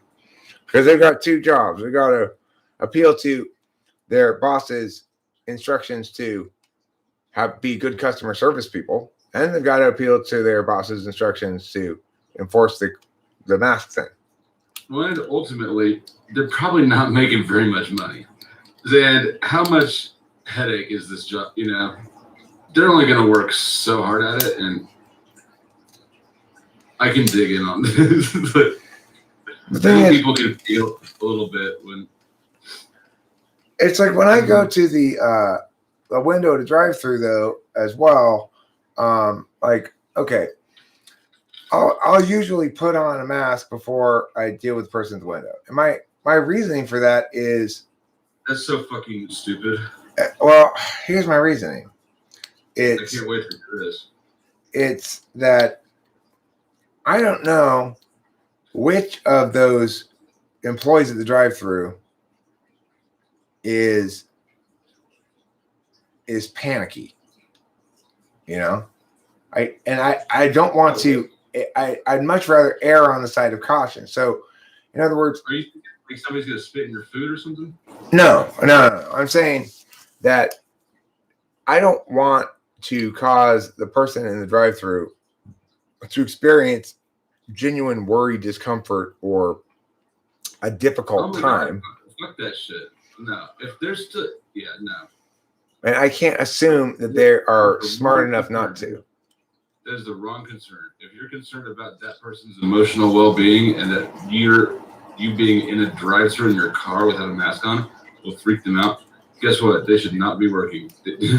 Okay. Well, look, I mean, they should be researching. They should be on the computer researching how dangerous COVID is. That's what they should be doing. Look, you should know this, that I'm about as half-assed as anybody gets in California, and or at least where I am in California, about the masks. We're quite half-assed. A lot of people wear it around all the time when they're outside. I never wear it unless I have to go into a store, and then there's a requirement to wear it. I also think of it in some sense as respecting the store's policy. Of course, it's not the store's policy, but some stores present it as the state requires us to mandate this, and some stores position it as we are a safe environment and we require customers to blah blah blah. So, if it's a small or medium business and they present it as, look, we got to do this, like I can respect that. I mean, I won't make a fuss over that. But if they try to come out with the moral high ground, like, do it for me, I do it for you, you do it for me, that bullshit, or if they just come out with any bullshit besides the truth, which is, sorry, we're being coerced, I mean, yeah, I get it. The thing is, I have kind of a similar perspective on it as I do about seatbelts. I find masks much worse than seatbelts. It's not at all. I find masks much more of an imposition than seatbelts. So it's when I find the seatbelt laws offensive sort of intellectually, but I don't find them. They're not overreaching and unreasonable foundation, like from the get-go. Well, the point is they impose on me very little. The seatbelt isn't uncomfortable. I have no problem wearing it on. They don't even need a law. All they need to do was put the beeping, and that makes God, dingers. The beeping makes me put on my seatbelt. And nowadays, I just feel weird when I don't have it on, So it's like it doesn't feel like an imposition to me.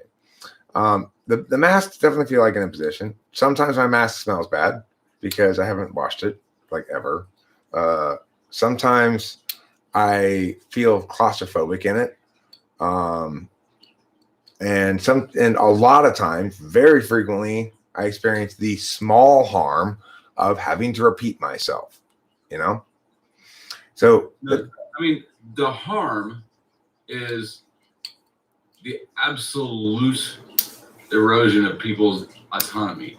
This is an exercise in submission, just like these things are also, I believe, an exercise in teaching people to dismiss the obvious observed reality in favor of authority. Well, I mean, you and I have a different perspective on whether or not this thing is directed. I think what we see here is, I see it much more as a naturally occurring phenomenon that emerged from. For so many people to be so naturally occurring stupid at the same time in a completely new and unique and novel way. Well, I see it as a confluence of several narrative events. So, namely, one, the momentum against fake news that turned into and was co-opted by a certain agenda groups, and then accepted as sort of normalized by major companies. And then the thing is, they overreached in that. So there was this sense, for a stretch anyway, that any conservative media was not being rationalist. It was ignoring science, and that it was spreading disinformation. Of course, the problem is, the reality was the COVID alarmist camp, which emerged from the initial alarmist responses of virologists working for the World Health Organization, who are naturally going to be very alarmist because that's their job all the time. That those narratives got co-opted into this meta narrative of fake news and true news, right? And the thing is, people, because they prefer to put in boxes rather than parse out themselves, we're in this awful trap. The third element is the lack of a meaningful alt. So narratively, what was lacking here was the alt. The alt is let it run its course, because the alts that have been spread generally as possible. Alts are, it's not real, it's not, it's a hoax or something, or a variety of other kind of things that don't work as alts. To work as an alt, you're going to have to. I mean, it's not real. Works as works. Okay, well, the thing is, there's too much data to show that we are talking about a distinct virus strain. Okay, it is now. Granted, there's not really the data. The data isn't really there. I mean, I've looked into it quite a bit. Have they isolated the virus? Have they isolated it? Well, okay. Yeah. No, they haven't. This is what they've not done. What the test for? Let me explain something. This is what they've not done. They've not linked the virus to a natural source, and the only virus they can find that's related is at 96%. So that's what supports the lab release hypothesis more than anything else. Because in instances where they do have a virus as a natural source, they've been able to identify the animal linkage, and that's not the case here. So I think the best explanation here is an accidental or intentional, one way or the other, lab release from those labs that were working on those particular things. And I think there's been increasingly a rationalist voice on that matter, at least. That there was a time when lab release was put into the category of, myth, false, debunked by mainstream media, and it's no longer the case. Now the lab hypothesis has been afforded legitimacy, and the reason is because it had the stronger arguments, and they were made rationally. So it's not. They always had the stronger arguments. It was always rational. Okay, but true, but it takes time for people to discover and voice the strongest arguments. Why would that soup be a faster response narrative than the level 4 virology lab beside the web market? I mean, I think that because there are two specific virologists who poo-pooed the lab release theory. That got picked up by a couple of major outlets and got copied by a bunch of other outlets, all of whom reference the same two virologists who are Americans whose warrants to provide for why it wasn't a natural release are as follows. The one warrant from the one guy is there's nobody who would be creative enough to come up with the distinction that they did, because that's not a normal way that viruses mutate, which is a stupid warrant, if you've ever heard one. And the other person's warrant was, well, there are similar viruses in nature nearby. There's one that's 96% match in the bats. Of course, that is somebody who's probably willfully, if she's a virologist, willfully ignoring the meaningful fact there, which is in virology, 96% similarity is oceans apart, not even remotely close. That's huge, vastly different. So those 4% comprise a vast difference, a huge chasm between a naturally occurring virus and the one that they've identified as distinctly COVID. So, yeah, COVID is a distinct virus. Now, how distinct it is, in other words, how vastly different it is from existing coronaviruses, is something that we could haggle about, so to speak. I want to know why you think, because I'm not convinced it's not real. Like, I really could fall either side. But there's not really good evidence for it being real. Lots of people have the opinion of view like, well, of course it's real, but not of course. They're using a test that I've researched it a lot. Have you? Yeah, I'm convinced that there is a distinct virus called COVID that we call COVID. It is distinct. Why are you using such a shitball test and such an unspecified ineffective vaccine? Well, the reason is because it's a coronavirus, which means it's very hard to distinguish it from other corona. It's very hard to find a test that distinguishes it from coronavirus other than looking at it each individually under a microscope, which is not a test you can administer. So we got a new virus then. What happened to the flu? I mean, if in fact the flu rates have plummeted, then are you in the doubt that they've plummeted? I mean, I haven't looked into those statistics, but if in fact they plummeted, then I think we could conclude that probably a lot of flu cases were misattributed to COVID. So I mean, I'm not disputing the fact that a lot of deaths that are attributed to COVID are not actually deaths from COVID. However, so the flu dropped by 98% in the U.S. in last year, and I see a comment saying that NHS somewhere didn't where'd it go? Didn't have a single case of the flu. Okay, I am with you. Listen, I want to be clear about this. There is no doubt that 2020 was the year when everybody who died of COVID. If they could get hit by a train and their mangled body, they test positive for COVID, they died of COVID. And also, it's the first introduction of a sickness where you can be asymptomatic. Could you imagine in 2019 telling somebody you had the flu but you're asymptomatic? They'd be like, "What the fuck are you talking about?" Well, I mean, no, I was aware before plenty of instances of people who could be contagious but not have a bad enough instance or have an effective enough immune system to not display the symptoms of it themselves. Of like a flu? Well, of colds and flu viruses. Yeah, I've heard before that those can be contagious from people who don't display symptoms. In other words, if your immune system is strong enough to take it down before it makes you sick, you might be contagious and give it to somebody else. You yourself not ever end up getting sick because your immune system's strong, but the other person's immune system's a little weaker and they end up getting sick.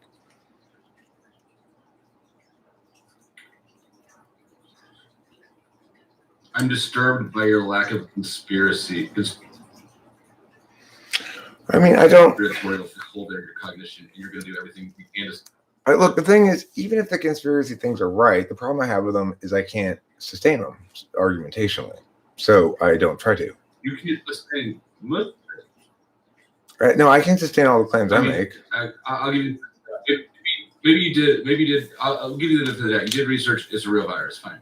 I don't know. I haven't done that much research into it, but there's a lot of questions. But there's really no way to sustain the bat soup theory any more than any of the other conspiracy theories. I think when all the mainstream media was when all the mainstream media was saying when all the mainstream media was saying natural virus, I said, video and said, okay, I've researched this. Most likely it's actually a lab release. Within a couple of weeks after that, I saw a couple more articles in the mainstream media saying, okay, the lab release hypothesis has more legs than we thought. Now, I was certainly not the first person to write about it. I learned a lot researching what other people wrote about it. But when I surveyed all the most convincing thing was surveying the arguments in favor of it being natural release, which were all incredibly weak.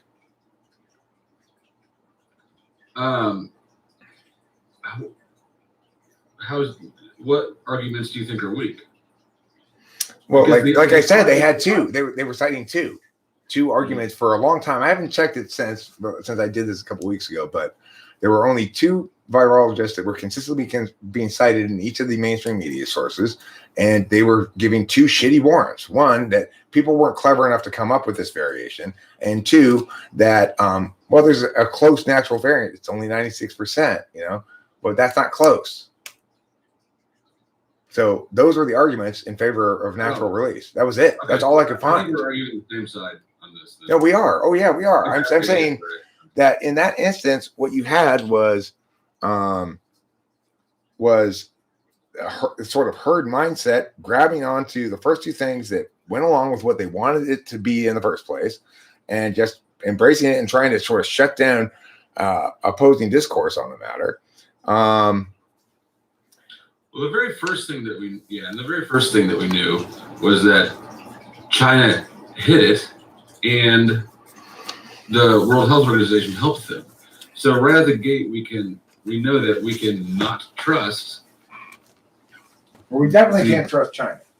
World Health Organization, we can't trust them. It's true, but we mean a different thing that we can't trust them than we do with China. I think. I don't think they're in cahoots. I think the WHO and all of the UN is way less trustworthy than they get credit for. They've got such a nice reputation compared to what I think they deserve. Okay, well, fuck them and their Great Reset. Look, the thing is, what I want to generally do is to try to move conversation to the extent that I can towards things that are less divisive and more unifying. If you're right, you can't be unified if everybody's unified sitting in the same problem that they're refusing to address. The fact of the matter is, there's no. I can't imagine the stars aligning in such a way that would make this whole thing be the product of good intentions. Every single step of the way has been such the opposite thing that needed to be done. The lockdowns. You can't. We know that health. Look, I don't think it's necessarily good intentions. Worse as people become less wealthy. I don't think it's good intentions. I think it's a culture that has been conditioned towards liability avoidance. See, I mean, even that is like, it's like the softest level of blame that we could find, the real. Yes, Taylor, I'm trying to avoid blame. Let's work on solvency. Blame that needs to be placed. Well, not really. Because if we're paying our attention on who to blame, then we aren't really paying attention to what meaningfully ought to be said and done. If we act like there's no blame and like there's not human actions causing the problems, then we aren't properly identifying the problems. Okay, well. And we're validating, contributing the. But there's not consensus at all. And you can't substantiate it adequately for my satisfaction anyway, that there are specific individuals whose ill intentions lie behind COVID. I don't buy that sort of. I can't prove it, but it takes a lot more imagination to think there aren't bad intentions, say with Cuomo, than that there are bad intentions with, say, Cuomo. Okay, or your lovely governor. But from a policy perspective and from a sort of political discourse perspective, since we can both sides can be angry about truths they can't prove, why don't we try to stick to the things that we can agree on as some sort of here's what we can prove. Blame avoiding truths. We can prove that the government's actions were harmful and overreaching and were not the will of the people. We can prove those things. I mean, here's the thing. So they weren't acting in you can't the prove supposed to be the people. They were not representing the people. You can't prove that in Jefferson County. I'm sure there are a few places where you can't prove it. I'm sure there are a few places where people are so drunk on the Kool-Aid that they support their government mandated. I'm sure there's a lot of places, but the point is, what I'm saying is, one of the problems with the COVID plan, so to speak, that we've had here is that there was no resolution of jurisdictional sovereignty before implementing various orders. Counties implement orders, cities implement orders, states implement orders, and as far as I know, the federal government still hasn't implemented any orders, unless Biden did recently. Right. So it's like, so all at the same time, like in unison, all these small local and state governments across the country decided to, for the first time ever, implement these huge overreaching policies that there's no precedent for. They have no reason to think that they have the authority really for. I mean, but if they do, it's tenuous at best. There's one story they're all being told by their advisors. If you don't take extreme action and a lot of people get sick and die, it's on you. Now, so when you see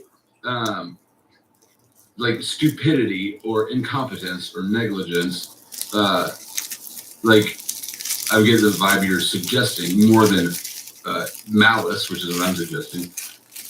Those don't operate uniformly. They haven't. As I experienced, when we traveled from Los Angeles to Washington and back again, the presence and or requirement of or reference to or inclusion of masks literally varied county to county. Yeah, but all of them were addressing this problem with masks. I mean, no, not true. It was not common for people to go into stores in Oregon with masks on when I went through Oregon, and it was it was in California. We did go into the antique store with masks on because it had a sign out front that said "Please put a mask on." But the other stores didn't, and other people weren't, and we didn't see it. Now they may have changed, but it's like it is the reality that different places dealt with it very differently. Now the problem is everybody has access to the same. Everybody has access to the same national media. So it's the same. You had lockdowns, you had masks, you had social distancing. You didn't have anybody saying there was nobody going like, "Hey, why don't you take some vitamin C?" No, I agree with you that the right arguments weren't there. That's the problem. The right arguments should have been put the onus where it belongs. Let's determine the issue of where the onus belongs, right? And let's let it run its course, even if everything they're saying is true. Let's be honest about proportionality and what's opportunity cost, and let's have a serious adult conversation about it.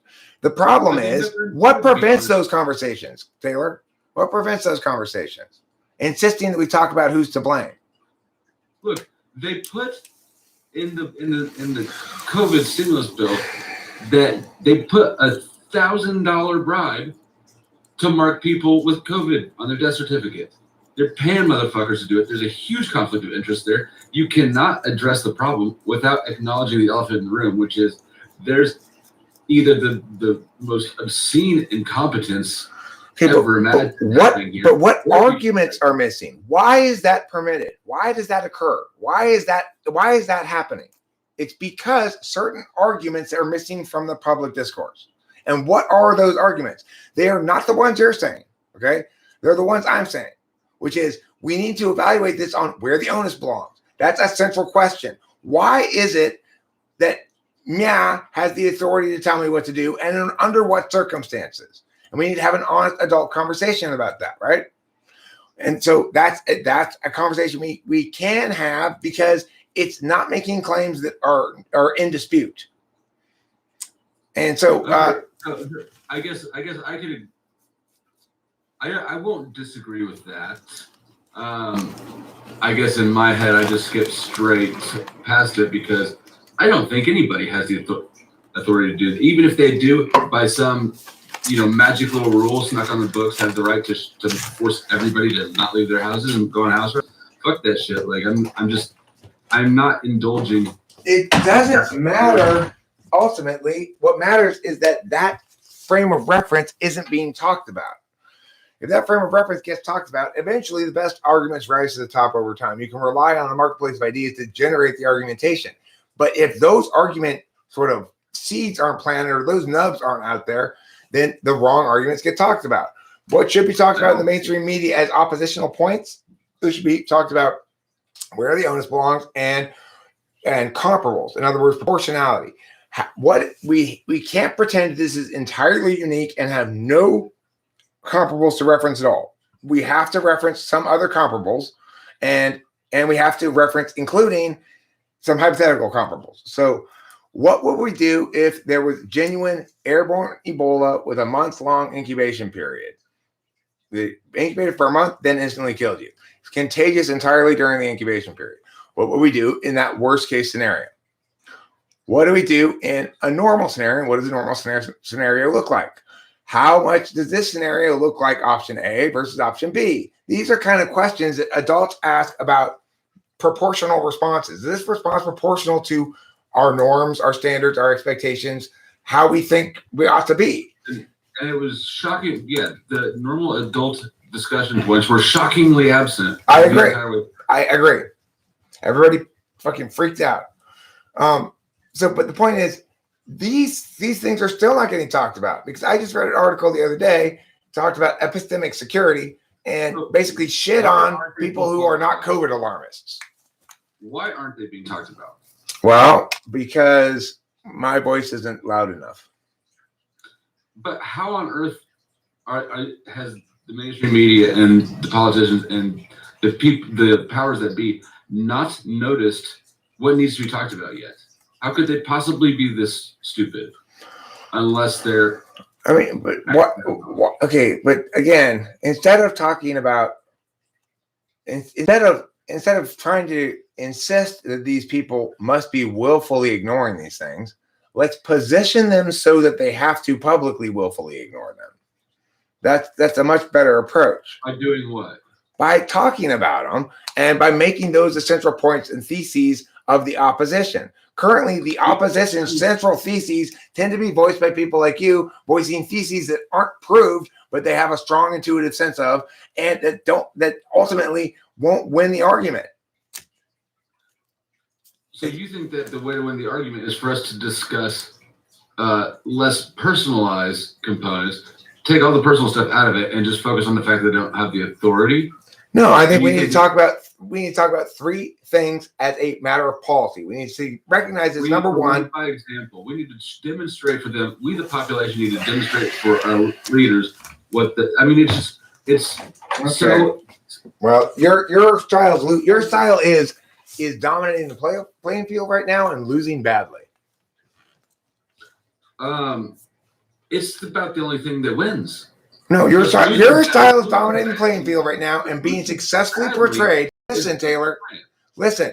Your positions are being successfully portrayed by the mainstream media as crackpot conspiracy theory stuff, whether they are or not. Nevertheless, the people like me who live in the place like I live can walk through a store without a mask, without getting chased out, and have not been forced on nearly the lockdowns you have. It's obvious at this point that compliance and being reasonable with unreasonable people is not a winning solution. Okay, well, we're going to keep being bullshit as long as we tolerate bullshit. Taylor, you're neglecting to factor in that how much force of will it takes to not comply is relative to how much uniformity there is about the importance of compliance in the world that you live. There's a lot less uniformity about that where you are than there is where I am. So, it's asking a lot more of me to be a conscientious objector. In addition, that proves my point, though, which is that my approach is working better than yours. No, it doesn't prove your point. You ignored what I just said. In your environment, it is possible for you to be effective doing that, perhaps, because there's a lot of sympathizers. Mm-hmm. What I'm saying is let's say that is a good way for you to be effective. That's not a good way for me to be effective. And what is a good way for me to be effective is to introduce what are, in fact, the arguments that will withstand scrutiny and will win ultimately, as if they start being more regularly voiced. Namely, that there was a failure to attend to several key policy matters right up front. Number one, there was a failure to attend to opportunity cost. Number two, there was a failure to attend to proportionality. And number three, there was a failure to attend to jurisdiction, namely where the onus lies. And since those questions hadn't been answered, our choice to make policy decisions anyways comprises a rush to judgment. That's the bulk of the argument right there. That argument's hard to beat, because then you're not even saying you're wrong, COVID people. You're saying your rush to judgment was an example of bad policy making. You didn't follow the protocols. That only works if the people you want to force into debating these points are willing to debate. Otherwise, they're just going to keep doing fear-mongering and distraction pieces like the minimum wage. Nobody's ever going to get the minimum wage as long as it's a great distraction tool for everybody. Okay, well, you can problem describe all you want. I'm solution presenting. No, you're not solution presenting, because your solution. I am presenting a solution. I'm saying this is a good solution. These are the narratives that will help change the way that we talk about these things. It's too easy for them to not have to engage you. All they got to do is misdirect people. You don't understand the way that narratives work. It's not they or Bob, right? It's what happens is somebody who has never heard what we're saying here hears what I'm saying now and is moved somewhat by it to make a better argument next time they encounter somebody who disagrees with them. And that person is moved a little bit, and their arguments change a little bit. And this is how the nation's narratives change. It's not through forcing people to lose to you. It's through meaningfully talking with them. People don't operate rationally. Well, let's change that. When they're emotional, you can't force them to be not stupid. Look, I'm not trying to do that. That's the thing. That's what I'm not trying to do. I'm trying to have a real conversation with you, whatever your position is, and have you treat me like a human being too. If I can do that, I've made an immense amount of progress in political conversations, because most people can't disagree about politics without screaming at each other. You're right there. I'm in kind of a fussy mood. So I'm sure that tomorrow I'll be like, fuck. I do agree a lot, actually, really, that divisiveness at this point is not effective. We need to just start, rekindling our national unity. But I don't think that can be done through discussing COVID. It needs to be done outside of political. Well, it's a slow, big process. It's going to be maximally optimized by my increased, hopefully, visibility. I don't want to go into details about my plan, but I will make a video going into some details about my plan and schedule in the next week or two. But Rachel and I are in the process of doing some things. If I can get my visibility high enough and my voice heard by enough people, I think the thing that will make me work as a candidate is that I'm genuinely trying to communicate something true, just, fine, and good. And I want you to be a participant in it too. That's the thing, though. I want you to be a participant in it too. Well, it's the best I can do. It's like there's a lot of naysayers out there, but I will continue to press forward on this path and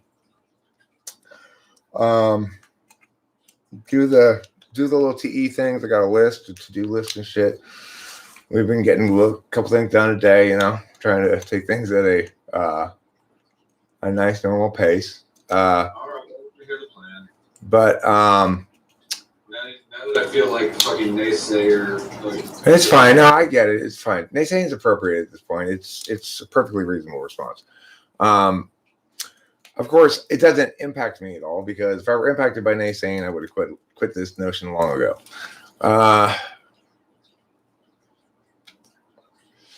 Well, I tell you something. I called my doctor today to get my prescription refilled. I have to wait on the phone for a long ass time.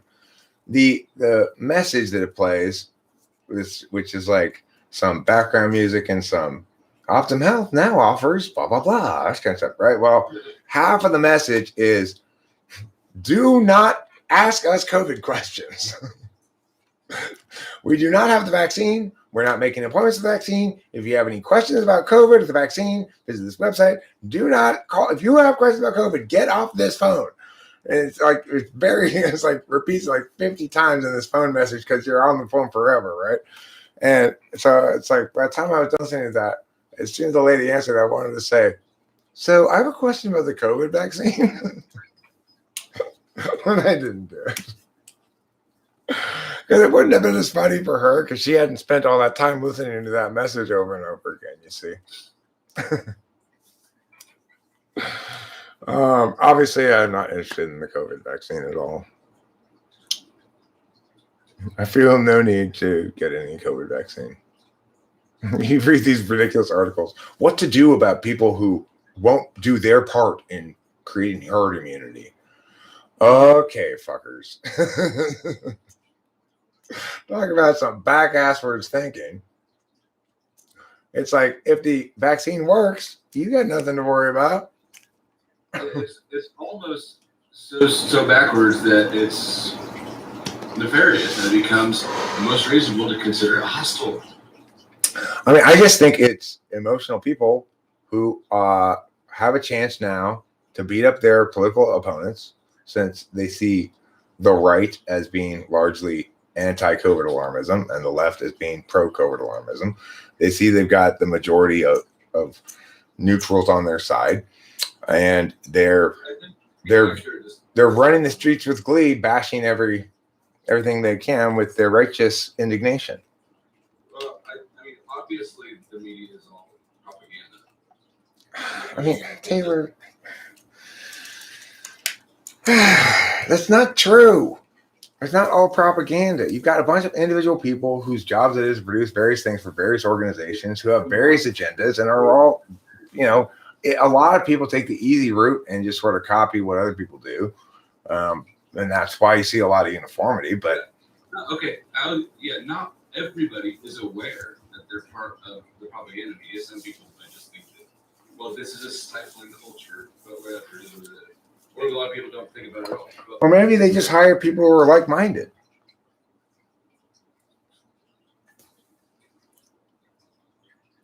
The editors, the people that run all the main news organizations, which is what, like 6 companies, run all the mainstream media.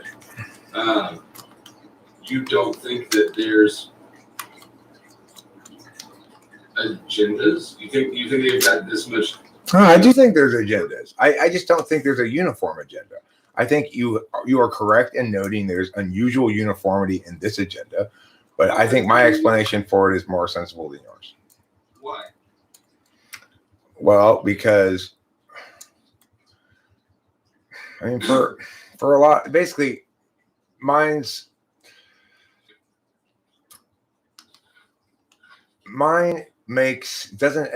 isn't reliant on claims that have too steep of a rhetorical slope. So you think that it's rhetorically unlikely and unreasonable that that there would be any hostility in politics and stuff as far as the COVID goes. That doesn't exist there, but that a handful of elite billionaires, it exists there to the degree that they couldn't operate and work together. I think it's easier to win my argument. I think that it's because it's making fewer claims. It's making narrower claims and fewer claims. It's not making any claims. Right? No, it is making claims. It is making claims. It's just not. It's making claims that it can sustain. You're making broader claims that you can't really sustain. I can't prove. But at some point, you have to accept. Everybody has to accept the fact that we live in a world where you don't get perfect documented proof for everything. You still have to operate with most likely scenarios. That's how. Right. But the way I see it is this: you're trying to win or lose this much, and I think you're going to lose. I'm trying to win this much, knowing I'm going to win this much. I think that you're. I don't think this. I think you're trying not lose and hoping that you'll eventually win. No, you win. You win these things one bit at a time. You win one chunk of the argument at a time. See, if we have to, if we win these super slowly under quarantine, we've lost. Something you can't skip the rationalist process. You've got to have the rationalist fully on your side on your arguments before you're going to. Rationality started with their action. It didn't start with the resistance to their actions. It started with their actions. Okay, well, look, Horseman Board, you talk about the mainstream media. The weird thing is this. So let me go to Google News. And that's a trustworthy source of news. It's an aggregator. It's an aggregator, okay? Yeah, it's not. Okay, listen to what I'm going to do before responding to it. I'm going to read to you the various sources that they have aggregated for me here on Google News. Fox News, NBC News, New York Post, New York Times, Chicago Tribune, Business Insider, CNBC, CBS, New York Times, NPR, WLWT Chicago, Fox News, NBC News, Box.com, Yahoo News, Politico, BuzzFeed News, Financial Times. Right. It's all the usual suspects. Okay. High Stakes DB, Bloomberg, Quantum Magazine, Scientific American, ESPN, WishTV.com. What else do we have? The Guardian. So, okay, you're saying all of these different things are owned by six sources, right? Yeah, like Disney and yeah, see it or whatever Ted Turner's company is, Time Warner. There's like 6 corporations that own all of the mainstream media, all the little different outlets, all owned by the same people. So I will go ahead and explain to you the way in which you are right. It's much more insidious than you think. By and large, those companies are not telling each of their news outlets what to do. Okay? And in fact, most of those news outlets have semi-independence in their own mission statements and stuff like that. A lot of them are purchased. Let me finish. This is what makes it more insidious than you think. So 95% of the time, they don't interfere. What they do is interfere on a couple of stories here and there that make a big difference. So Bloomberg in particular, if you look at Bloomberg's treatment of specific issues regarding China, you can see how they influenced a few key stories that were kind of big investigative journal stories that had a huge impact, while concurrently maintaining a general culture of not interfering with anything. So this is the thing. They're much more powerful being the way that they are than being the way that you say they are. They by and large stay out of the business of their subsidiaries. Directly, yes. No, I absolutely agree. And I don't even think they need to manipulate in hardly any stories at all, direct that overtly, because they've already got infrastructure and behavior patterns set up in such a way that people follow the rules without even recognizing they're following the rules. Well, surely, Trimmer. I mean, it makes perfect sense if you have a network of news stations, local news stations, who are all reading a thing on a national story, that you will take advantage of the fact that because they're in different local networks, that you can use the same story for each of them without running afoul of any consequences. So you'll be able to do less work and get the same output. That makes perfect sense to do that, right? Why wouldn't you do that? Yeah, you would. But I mean, you have the news that's being run nationally is all coming through the AP, the Associated Press. There's really one spot that's writing the news for the day. and everybody else picks up these stories with maybe slight variations, but the stories are all coming from a central source. Ultimately, it's the Associated Press. Okay, but listen, the stories have warrants in them. In other words, they can't avoid providing the warrants. So, what do you mean? Well, for example, when they claim that it's definitely natural and not a lab release, they have to provide reasons for that. No, they don't. There's so many stories with no reasons. I agree. They don't have to. But the thing is, if you look, you will find stories that do include, that are more expansive, that include the justifications and the warrants. If it's just, in fact, I don't think I ever saw any of the stories about why it was natural. If you Google, like, is the virus natural? I don't think I saw any that provided no reference, at least at all, to the justifications. Well, maybe some did, but the point is, plenty of them, many of, or a majority of the stories reference the same two virologists and the same two warrants that the virologists provided. Okay, so in other words, researching in the mainstream media, I was able to find the reasons they had chosen to support that argument, right? And at that point, it's easy to debunk, because you go, wait, these warrants aren't any good. Are there any other good warrants anywhere? And you start looking at Google Scholar, at the actual scholarly literature, and you got to do a little bit of digging, right? And you find out there aren't any good warrants. And then you look at the warrants opposed. Now, here's where the argumentation field, this is how it plays out weird, is the lady who brought up to attention the fact that who got hot the idea of the lab release story was presenting bullshit. So her paper was totally agenda driven, and you could tell right from the get-go. And of course, that was what caused everybody to go, okay, that's bullshit, because on the correct side was a bad arguer. So I think that what you just did is you fell for controlled opposition. No. Because look, the thing is, it did nevertheless bring the issue up into public view. It wasn't really an issue prior to her coming out and making it an issue, but she was part of an agenda group that was really anti-China. Okay.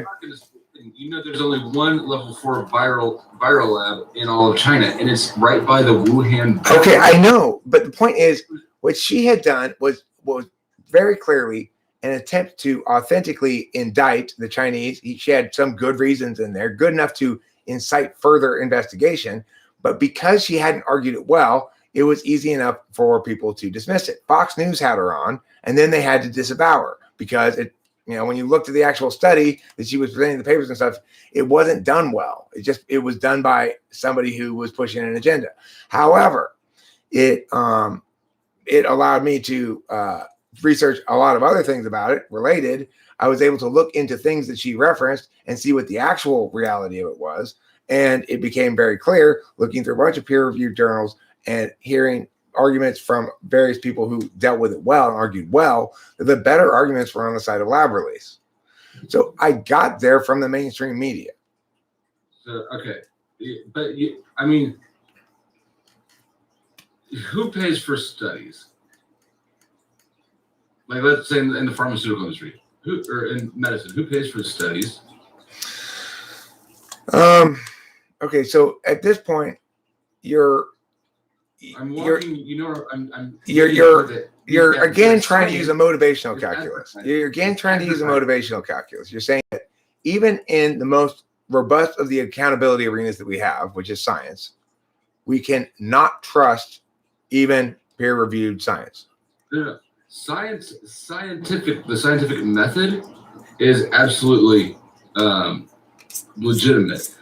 Science, as it's presented to us, is really groupthink and dogma. It's not scientific. It's agenda driven. Absolutely. I'm saying that the studies, you can look at them as advertising first.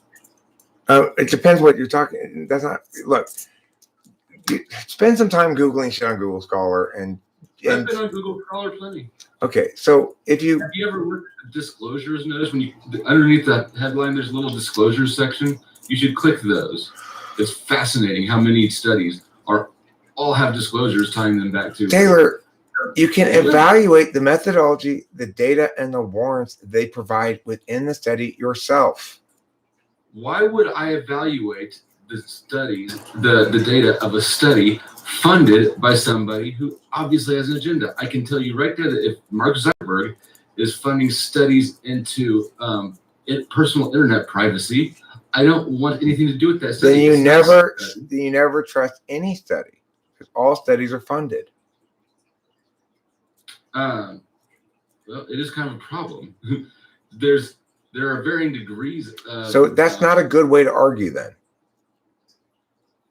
I'm concerned about the truth of the matter, not whether I'm presenting a good argument. I don't give a fuck about the argument, except to the extent that it helps get at the truth. But it doesn't. When you lose the argument and you have the truth, you hurt the ability of others to win the argument when they have the truth. Chasing the argument ball down the road, and you're ignoring. I'm not chasing it down the road. I'm establishing those things I can establish first.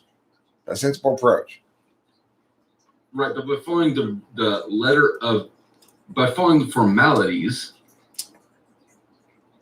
you narrow yourself in from some just obvious truths like, hey, this virus came from Wuhan. What do we know about Wuhan? What's obviously going to get out?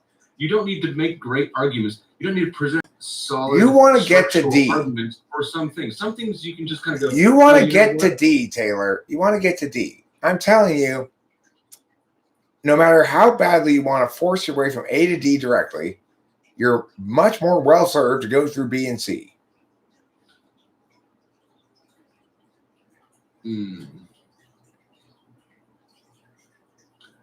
If we're, under certain circumstances, but I would not think that for us to figure out what's going on, maybe we're doing two different things.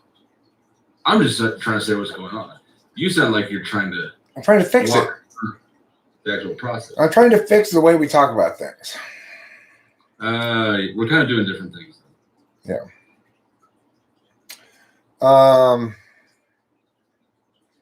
Okay. Well, this has been 2.5 hours. It's a lot of chatting with Taylor. A lot of SC any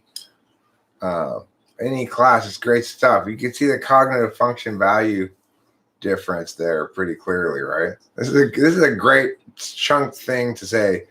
How to tell an ENTP and an ESTP apart. The values are very different, right? It's like I'm valuing what's said, he valuing what is. Yeah, because I think I've mentioned this before, but what's said, the narrative is just an extrapolation of what is. What is first. But if you want to change what is, the methodology is to change how we talk about it. Just like I think that the mask clerk of analogy works great here. It's faster and more efficient, and frequently, in my experience, more effective to just brute force them and not get. Well, I do think that naturally, because there's no reality to this, basically, that the people's consistency with the masks things will sort of gradually drop off, and that people's willingness and interest in enforcing it will continue to sort of gradually drop off. The thing is, there is basically fundamentally no reality to this that we're experiencing. It is true, it should be noted, that total deaths this year in the U.S. are up, which would be consistent with the notion that there was some How much?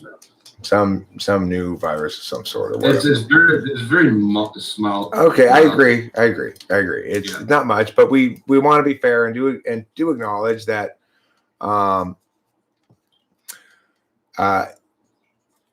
if we're going to accept the dominant narrative, it does not support any sort of the proportionate. If we were going to argue the COVID camp, we would say this, that the lockdowns successfully eliminated the transmission of flu and only partially successfully eliminated the transmission of COVID. And that's why we have the death numbers that we have and the flu numbers. Has anyone settled on whether or not it's transmitted through aerosol or however? Have we pinned down how it's transmitted yet? I don't remember hearing that. Yeah, at first it was thought to be only through like fluid contact, like you had to get some spit on you or something, and then they decided it was airborne. It doesn't. Well, the only thing that we know about COVID is that we really can't figure anything out about COVID, despite it being so similar to so many other coronaviruses. It boggles the mind to think that. I will tell you this about the one thing where I agree is silly is there's a lot of articles out there about these purported long-term COVID effects, like nurse reports long-term cognitive like delays, or not delays, but cognitive impacts that cause her to be very absent-minded or something. You know, that those kind of things that get reported, these purported long-term effects that range from A to Z, those are all hysteria. That's all pure fucking hysteria. Well, and I mean, the dead giveaway is how the fuck can you have scientists telling you what the long-term effects are of something that's been around for less than a year? Well, it's the articles typically say scientists are concerned now as emerging cases explain that they've had symptoms lasting more than weeks or something. Like I read this one article where they talked about this lady who reportedly, had these symptoms, had COVID, got over COVID, and had symptoms of some sort of like foggy headedness, right? They checked her. They showed that her blood flow to her brain was normal and everything. And then those symptoms went away for 2 weeks. And then they came back. And, the article was like, how nefarious is this COVID virus? What kind of crazy stuff can it do? When it's obvious this woman is just imagining shit. Yeah. It's obvious that she is just, if in fact, like, what kind of disease causes you to get foggy headed with, when you get checked out, there's no apparent evident cause for it at all, and then doesn't for 2 weeks, and then does again for a week or something? Are you sure you're not just explaining your poor performance at work for a week? Maybe you're wearing that mask too tight. Yeah, right. Maybe you can't get enough oxygen because you're wearing that mask. I know that nobody in the medical world seems to notice this anymore, but oxygen is good for you. You do need some oxygen. Yeah. It's better than just breathing in carbon monoxide. Okay, I think I'm about ready to wrap this up. I'm gonna try to take a little bit of a sleep tonight. Yeah, I should too. It's good to sleep. Nice chatting with you, Taylor. Very, very nice talking with you again. Always a pleasure. Always, indubitably. All right, everybody, rock and roll, and don't forget to eat plenty of cheese. Oh, one last question, a trivia question for everybody. What is something that's both a dwelling and a cheese? What is something that's both a dwelling and a cheese? The Swiss. I don't think a Swiss dwelling. I don't think that's a Swiss is a dwelling. It is a cheese, though. The answer is cottage. Cottage. A cottage is both a dwelling and a cheese. I should have known that one. I forget that's a cheese. That's the worst cheese. I love it. I love cottage cheese. I hate that. It's the texture of throw up. It's terrible. Yeah, it is a texture of throw up. Makes it with some grapefruit. It tastes like throw up too. Dude, I love grapefruit though. I know, me too. Cheddar is not Chatter is not a dwelling. Horse on board. All right. Goodbye, everybody.